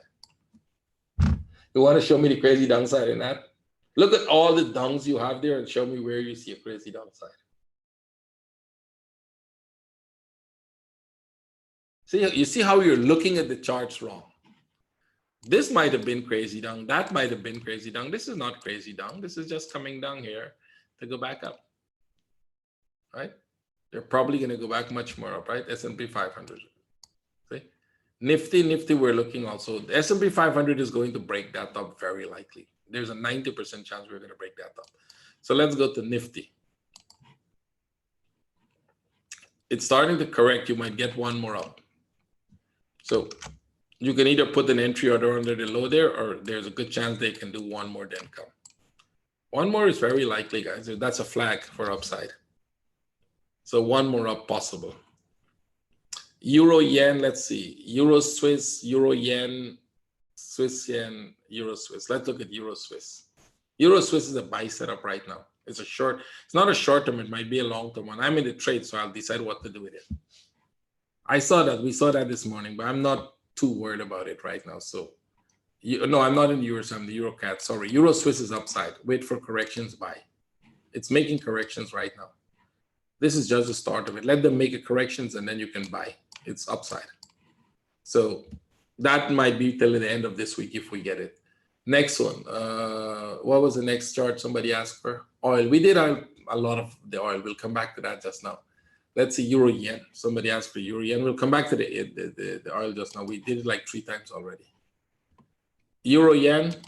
Okay, this is a nice one. It's doing exactly what we wanted to do. My traders, here, up there, look for buy setup somewhere in here to the top. And then there's a very, very good chance they will repeat what they did here. See this? There's a very, very good chance we'll drop again. So we will be looking for a sell somewhere above that top tomorrow, all of us. If you, I don't know if you guys, I will look for a sell from there tomorrow. Let me put it that way. I'll be looking for a sell setup from the break of that top. I'm not interested in the buy. We saw that buy this morning in my London webinar. I told the guys, watch for this coming down here, and then watch for it to go back there, and then watch for that sell. I'm not interested in the buy there, too. I'm interested in this sell. I'm interested in this trade here.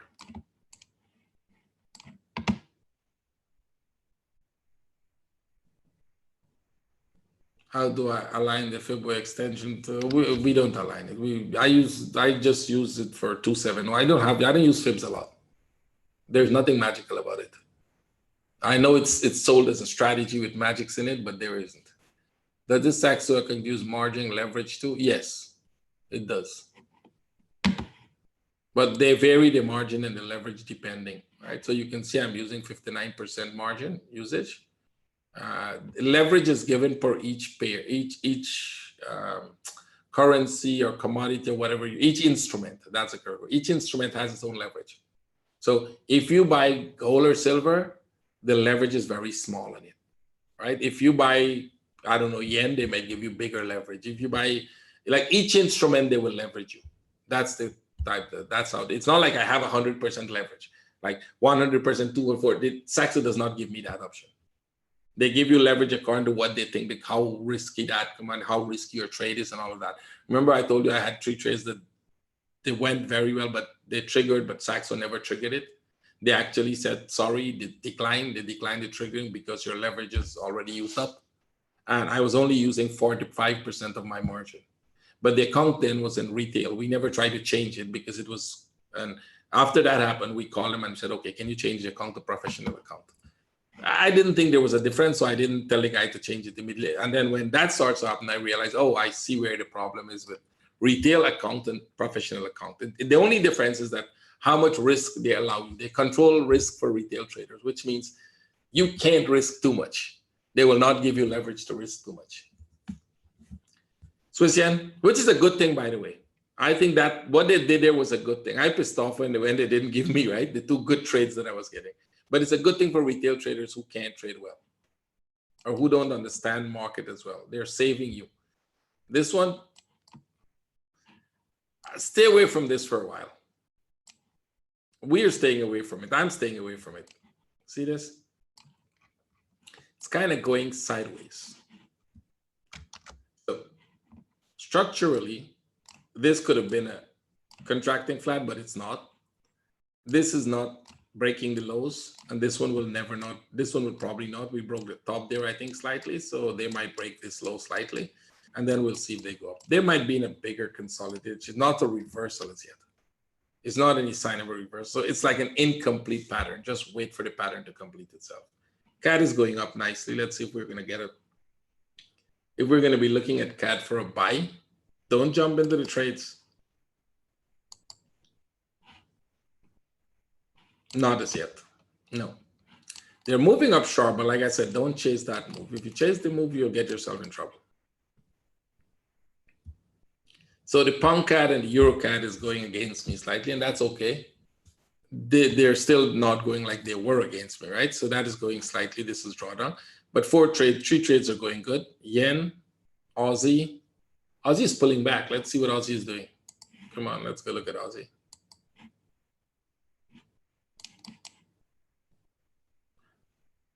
No changes yet. Leave it. I'm not closing the traders yet.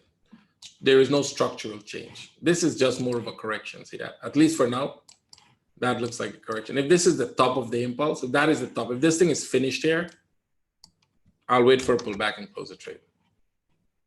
They come here, they have to do this, and then I'll close my trade, and we'll sell it.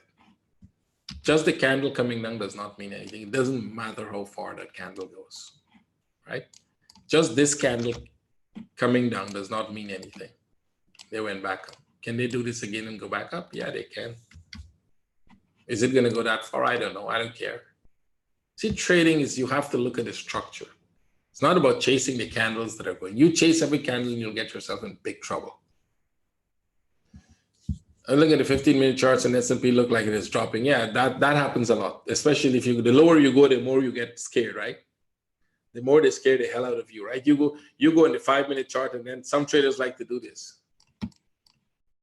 Oh my God, look what's happening here. It's falling, it's falling. My God, I'm in the buy and it's falling. What should I do?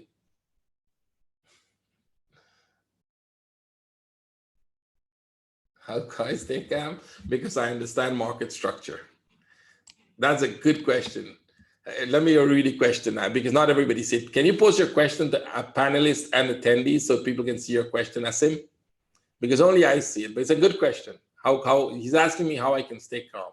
Just repost the question, change the panelists and attendees and repost the question. Yes, I think the S&P will break the top and maybe go some more before it comes down. Yeah, traders like to do that. They expand it and they scare themselves to death. Yeah, they like leverage will kill them. That kills a lot of accounts. They put a lot of leverage. It's not how much leverage you have, it's how much leverage you're using. And that's what happened with new traders. They take big leverage and they try to buy a lot, and then they figure out that is not in their interest.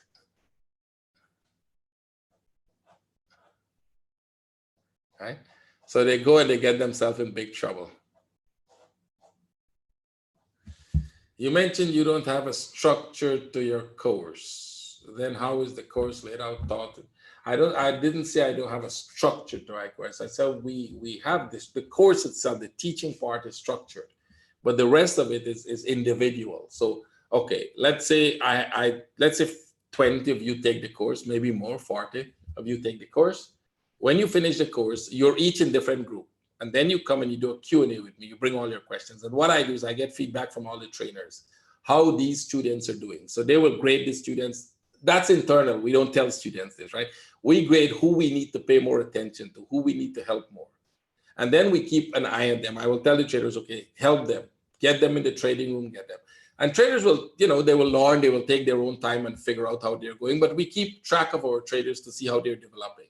And then after a time, I will do Q&A. I do a lot of Q&A, and I do a lot of questionnaire, and I do a lot of, the practice sessions and so with traders. And I will come in every now and then and say, okay, let's do this class, or let's talk about this or talk about that. And then I will tell the traders who are not making money, who are trading but not making money, to contact either me or one of our senior traders. And we have a group of senior successful traders. I will attach, when they contact me, I will attach one-to-one to one of those successful traders. If there's a lot of them, like the last time we did the poll, and I realized like 11% of people said they didn't make money that month. And that month was the best month. Everybody should have made money, right? So what I said is, okay, come to me. I make a small group with them, and I'm training them for the last week. We did a whole week of training, and I think they're already amazed. They're amazed because they think they're learning new stuff, but it's the same stuff that I taught them, just that now they're seeing it from a different angle. So we're actually taking trades with them. We're practicing. I'm trying to get them to be good, and hopefully by the end of the year, I told them they all have to double their account, right? So I'm working with them intensively to build them. So that's individual. And then if some of them will still, out of this, let's say 60% of those make success by the end of the year, there might still be about 5 or 6 that didn't see that much success. They will not lose their account, but they may not make money. What I'm going to do is I'm going to attach them individually to more successful traders to do one-on-one. So any trade they will take, they will have to send to this guy. The guy is going to control trades, etc., all of that. That is why I say I'm not selling course. I'm training traders to trade. We have a group of very successful traders, and we help each other to get better. We train traders. We don't sell courses. When it makes a correction, when the US yen make a correction, that is when somebody sent me a question only to panelists when we can sell the next yen. I may be reading some questions that the other traders, everybody put your question to panelists and attendees. When the yen makes a correction, that is when we're going to look for an next sell, if there is a next sell. One last question regarding the course. Oh, yeah, you have it in Panela that I'm in the NA East Coast and have full-time 9-5. That's not a problem. The course is structured so that the classes themselves, which I do personally, right? Those classes and the Q&A I do personally is done at a time that you can be there or you can watch the recording. But the practice session, we cover 24 hours. So like we have about 10 practice sessions for the day. You can choose what time of the day, which 2-hour sessions is good for you, right? So the entire 24 hours covered. So you will find a 2-hour when you are there. We've never had somebody who couldn't find a 2-hour session for himself. So that's not an issue. And that's where the real practice comes. We train you guys. We do intensive work to make you successful. We want you to be a successful trader. That's the whole purpose of our group. There is no other reason to be there except to become successful traders, right? How do you trust that much money with one broker? And that is why we choose a broker with capitalization. That's why we choose Saxo, because it's a bank. It's a broker that's attached to the bank. It's regulated. It's in the UK. It's regulated. Actually, this client, he is not British, but we actually chose the UK one because it's more regulated and it's a bank. It's capitalized. And that is the first thing you should do when you're choosing a broker, their capitalization. So if a broker cannot tell you how capitalized they are, run from them, right? And it's not my money, by the way, it's my investor money. How you stay calm when all the big floating profit gone and trades are closed at break even. This is how I stay calm. This is how I look at my account. Let me show you guys how I look at my account. Every day when I come onto my account, I look at two things. Sometimes I don't even remember what trades I'm in. Not kidding you. Because I may put an entry order when it got tagged. And it might be a little upside down and I'm not paying attention to that as yet. But eventually I'll go through every one by one, but sometimes immediately I don't see it. Because this is less important to me. What is important to me is this. And that is growing. And that doesn't go beyond $500. Or it doesn't go beyond 30% drawdown, which is 500. So I don't look at this, but I'm going to show you it on this chart so you can see it. So when you come here, you come to cash flow. And then you look at this. This was a $500 account, and this is how it's going. See? It's going upwards. As long as it keeps going like that, I'm okay. Nothing bothers me as long as that is going there. I don't care which trade I win, which trade I lose, how much trades I win, how much trade I lose. I don't care as long as this is growing. But for that to grow, you have to win more than you're losing, and you have to win bigger than you're losing. Otherwise, you will have to care because it's not going to grow. But if that is growing, you're doing something right, right? That's what you have to look at. Then you can look at this, how much profit you're making, right? How much profit you're actually making. And then you can look at the drawdowns. Drawdowns don't really bother me, but one thing I always want to look at drawdown. This is the drawdown chart, right? This is the account value chart. That shows you how much drawdown you were in at any time. So like I was in a drawdown here. This was the only time, these two times were the only time the account went beyond 500. This was when I just started, and this was just after the new year. And this was only silver trade that went beyond 500. And that silver trade pushed it back up above there. Because I was keeping silver, it doesn't matter what. If silver is the trade that is putting me beyond 500, I keep it. And then I got another deep drawdown here. See how much money you made? That is drawdown, that's not lost. That is because two things happened there. First, I increased my lot size from 10 standard lots to 20 standard lots. So I increase money amount that I'm risking and money amount that I'm in drawdown or losing, right? So that happened. The main thing is that it doesn't go beyond 500 for me. It went back to 665 somewhere here, 567, drawdown again. The same trades, the trades didn't change. Up again, drawdown again. I still kept the trades. And now they're in profit. You see where this is going? See the direction it's taking after that? So this was an impulse, a correction, and we're in the next impulse. You see something called wave analysis? Anytime you increase your lot size, you're going to go into drawdown. That's a psychological game. You increase your lot size, you're going to go into drawdown. That's just natural. You're used to trading 5 standard lots, and then you go take a trade 10 standard lots. Guess what happened?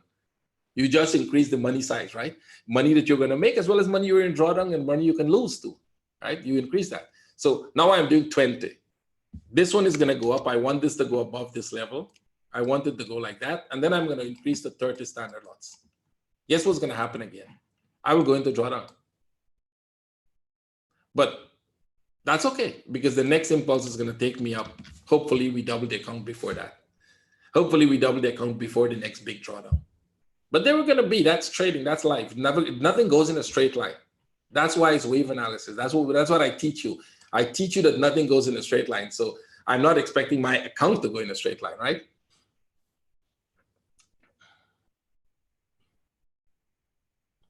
Hopefully I can reach 1,000 standard lots one day. If it's not a secret, I'm a millionaire. I feel like a millionaire. I've always felt like that since I was 30 years, and I opened my first business. I felt like that always. So you make the wild guess. I'm telling you what I feel, what it feels like. Do you have any reason not to? If you're asking me the question, have I ever made $1 million? More than once. I made $1 million, lost it, and made more again. And if I ever, this was never going to happen, but if I ever have to lose it again for whatever reason, I can make another $1 million. And it doesn't have to be the same business. It's just a normal thing. It's like, if you can do something once, if you can run a marathon once, you can run it twice. You follow? It's a psychological thing. If you can do it once, you can do it twice. If you've never run a marathon, you look at it, you're like, I'm not going there. No, I didn't lost $1 million trading. I was doing business. I gave my money to the bank, and the bank decided that they're going to help me in my trading. That's what brought me to Forex. I think everybody know that story already. I don't like to repeat it so often, because then it's get boring for the rest of people who know it, right? So do some research on me, you're going to find out. I gave it to the bank, and the bank screwed me big time. That's how I got into Forex in the first place. So maybe I should send him a thank you note. I'm curious of your opinion in crypto trading. As you're a professional trader and you really know what you're doing. Thank you. I can tell you what to do if you're a crypto trader. Don't hold it long term. Take your money out of the market when you have profit, right? Here is the deal. Eventually, most traders will lose their money in cryptos. And the people who are gathering that money, they will take all. They will encourage you to buy more. There will be enough reasons in the world to tell you they're going to become a millionaire trading that. You may even see some millionaire on the internet. They're not true, but you will see them. And you know how I know? I have got messages, emails from a lot of companies that deal with cryptos. They've looked at my YouTube video and they've said, if you do advertisement first, we will pay you. They will give me the script of the advertisement. I will go and put it in YouTube for them for 10 minutes, 5 minutes. And they will pay me money for that. So I will come and say how great it is to trade this cryptocurrency or that cryptocurrency, and I will get paid for it. Because they look at my followers and said, hey, we like 21,000 people to hear about it from you. And I told them, no, thank you, not interested. Because I'm not going to go out there and lie to people for some set of money. That is not who I am.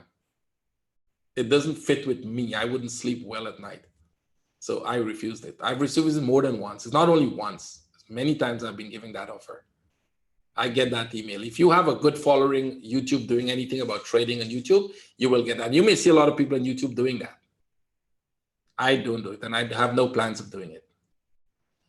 But why usually have to work? Why usually have to take wrong trades with the new lot size? But it's not that you're taking wrong trades. Nobody goes into a trade thinking it's a wrong trade he takes. You take a trade, sometimes it doesn't go that way, it goes in the drawdown, you make a decision what to do. You may even lose money. And that will put you in a drawdown as well, right? The account will go in the drawdown if you're losing money. So it's not anybody's, I don't think even traders who lose their account, they're not losing their account because they're specifically going to say, hey, I'm going to take this trade, it's a wrong trade, but I'll still take it anyway, right? That has got to be a crazy trader, right? Look at it and say, hey, it's not a good trade, but I'll take it anyway. No, you don't do that. But you have to be aware, if you want to be a trader, you're going to take losses, you're going to be in drawdown, you're going to make wins. Like I said, there are two things important to you only. That this keeps growing all the time. With all of that happening, this has to grow, And this has to not be in deep drawdown. So my max drawdown with my investor is 30%. If I go to 30% drawdown, he closes the account. No, I don't think he will do that, right? I don't think any one of us see that I'm going to get close to 30% drawdown. So very unlikely that he's going to do that. Let's go. What else? A good story make you sound like a legend? No, it makes me sound like a dummy to give people to trade my money, not figuring out what they're doing, right? That's not a good story. That's a very bad story. Right? I consider myself foolish to give my money to some traders in the bank to trade against the bank. It was traders in the trading platform in Citibank trading against Citibank, my money. That's the dumbest thing you can do. No one should do that.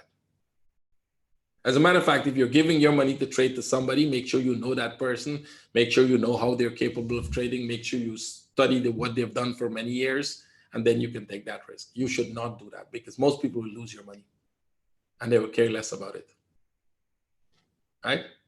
So that's not a legend. And I don't like people who say I've blown up 10 accounts, so now I know to trade. I've already mentioned about that, and a lot of people troll me for it. If you blow up 10 accounts, the only thing you're good at is blowing up accounts. You need to go get the knowledge and trade properly. Don't blow up accounts. That's not the way to learn to trade, blowing up accounts. And I've seen traders out there who said, well, I've had my full share of blowing up accounts, right? So now I can trade. I'm like, no. Now you're a professional account blower. You can blow account like anybody else. You're the best at doing it. You're not the best at trading because you don't have the right knowledge. I spent 2 years gathering the right knowledge without trading. And I'm still doing that on a daily basis for the last 4 or 5 years, every single day. I still do webinars. I still study. I still take charts and break it up. I still try new things. People send new things to me and I test it, and we decide whether they're good or not. It's not like we stop doing. You don't stop trading, stop learning, stop testing. You keep doing that, right? If you want to be successful at it, you have to keep doing, keep learning, keep practicing, keep doing everything. Figure out that what you did may be wrong. Mark can tell you he knows the amount of testing and he only joined a couple months ago, right? So ask people like Victor what kind of work I do. He will tell you. He was with me for a long time. He could tell you them. I sit here for 8 hours sometime a day doing just practice sessions for myself, by myself. Although I'm still successful, I still do that. You want to be successful, you better stay. I don't know how many of you read the story with Usain Bolt, right? He lost in his first Olympics. He didn't win. He actually lost. I didn't know that until I read his history, right? I read a short article about him. And then his trainer called him aside and said, listen, you have talent, but if you mess with me again, we're done.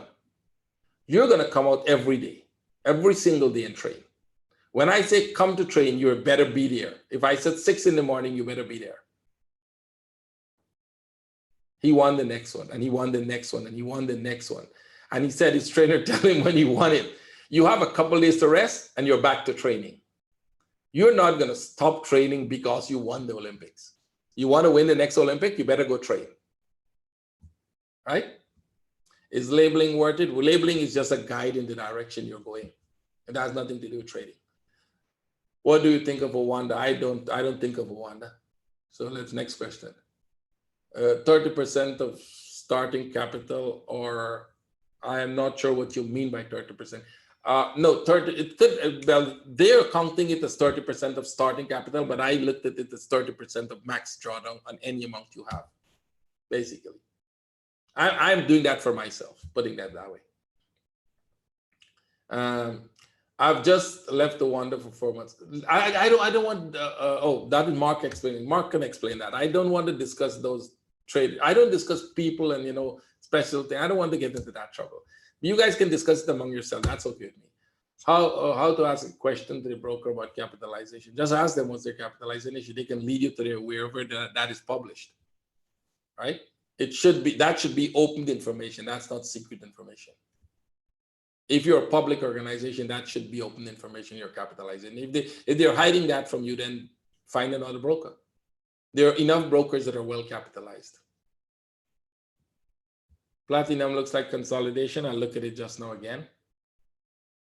And then we'll decide. Okay, Alex made it to my live session finally. Thank you for doing that. Without mentor, very long way to success. True. Possible. You can possibly get. I wouldn't say somebody cannot learn to trade without a mentor. But here's the idea. I took 2 years, 10 hours a day, 12 hours a day to learn what I know. That's for the first 2 years. And I spent another 3 years doing the same thing. So the knowledge that I have accumulated now, you can imagine, right? You can take 5 years and do it, or you can get that all in a couple months.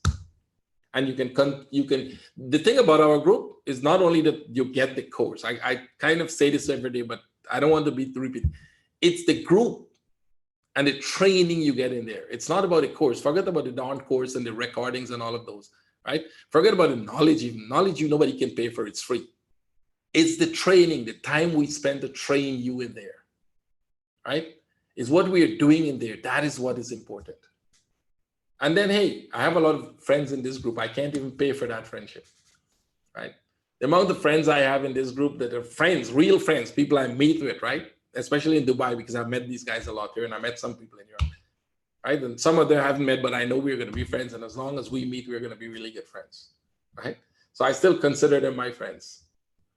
No annual fee. It's free. As long as you join our group and you take the course, everything else is free. People get to meet each other. They travel to different countries, and it's wonderful.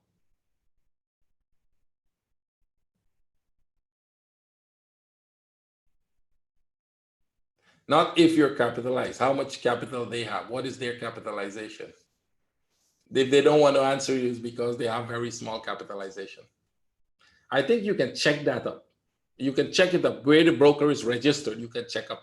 There's some way to know what their capital. It's published somewhere. Somebody was showing me it. I can't remember how and where, but it's possible. They should be able to give you the information. We have 10 billion capitalization or 40 million capitalization. What's the big deal? You see, transparency is the thing. It's the same thing like you're going to ask somebody who wants to selling a course and you ask them, hey, are you a trader? And they curse you out, right? That ever happened to you? You're in the thing and you ask them, hey, are you a trader? And they said, do you trade life? And then they curse you down, right? Or they don't want to show you that they don't trade life. Try it. Go to any other one and try it, right? It's easy to know, right? You go on the internet and you just Google Forex trading and you see a million video comes up, right? So, okay, guys, I want to thank you for being here. I know I'm overstaying my time with you guys. Have a great day. Tomorrow we'll be back. So I have 2 entry orders on. Let's see how they go. I have 1 entry order, and let me see how much orders. Yeah, I have this Swiss entry order on. The rest are not entry orders. And we didn't manage to take any more trades today. But don't worry, we will take more trades tomorrow. If the pound pairs prove to do what we think they're going to do, we will get trades. Don't chase the candles. Have a great day. See all of you tomorrow, and please invite your friend to come relax. It's fun when we're just chatting. That's the fun in it, right? Don't get too pressured. Spasiba, пожалуйста. I'll see all of you tomorrow. Take care. Bye-bye.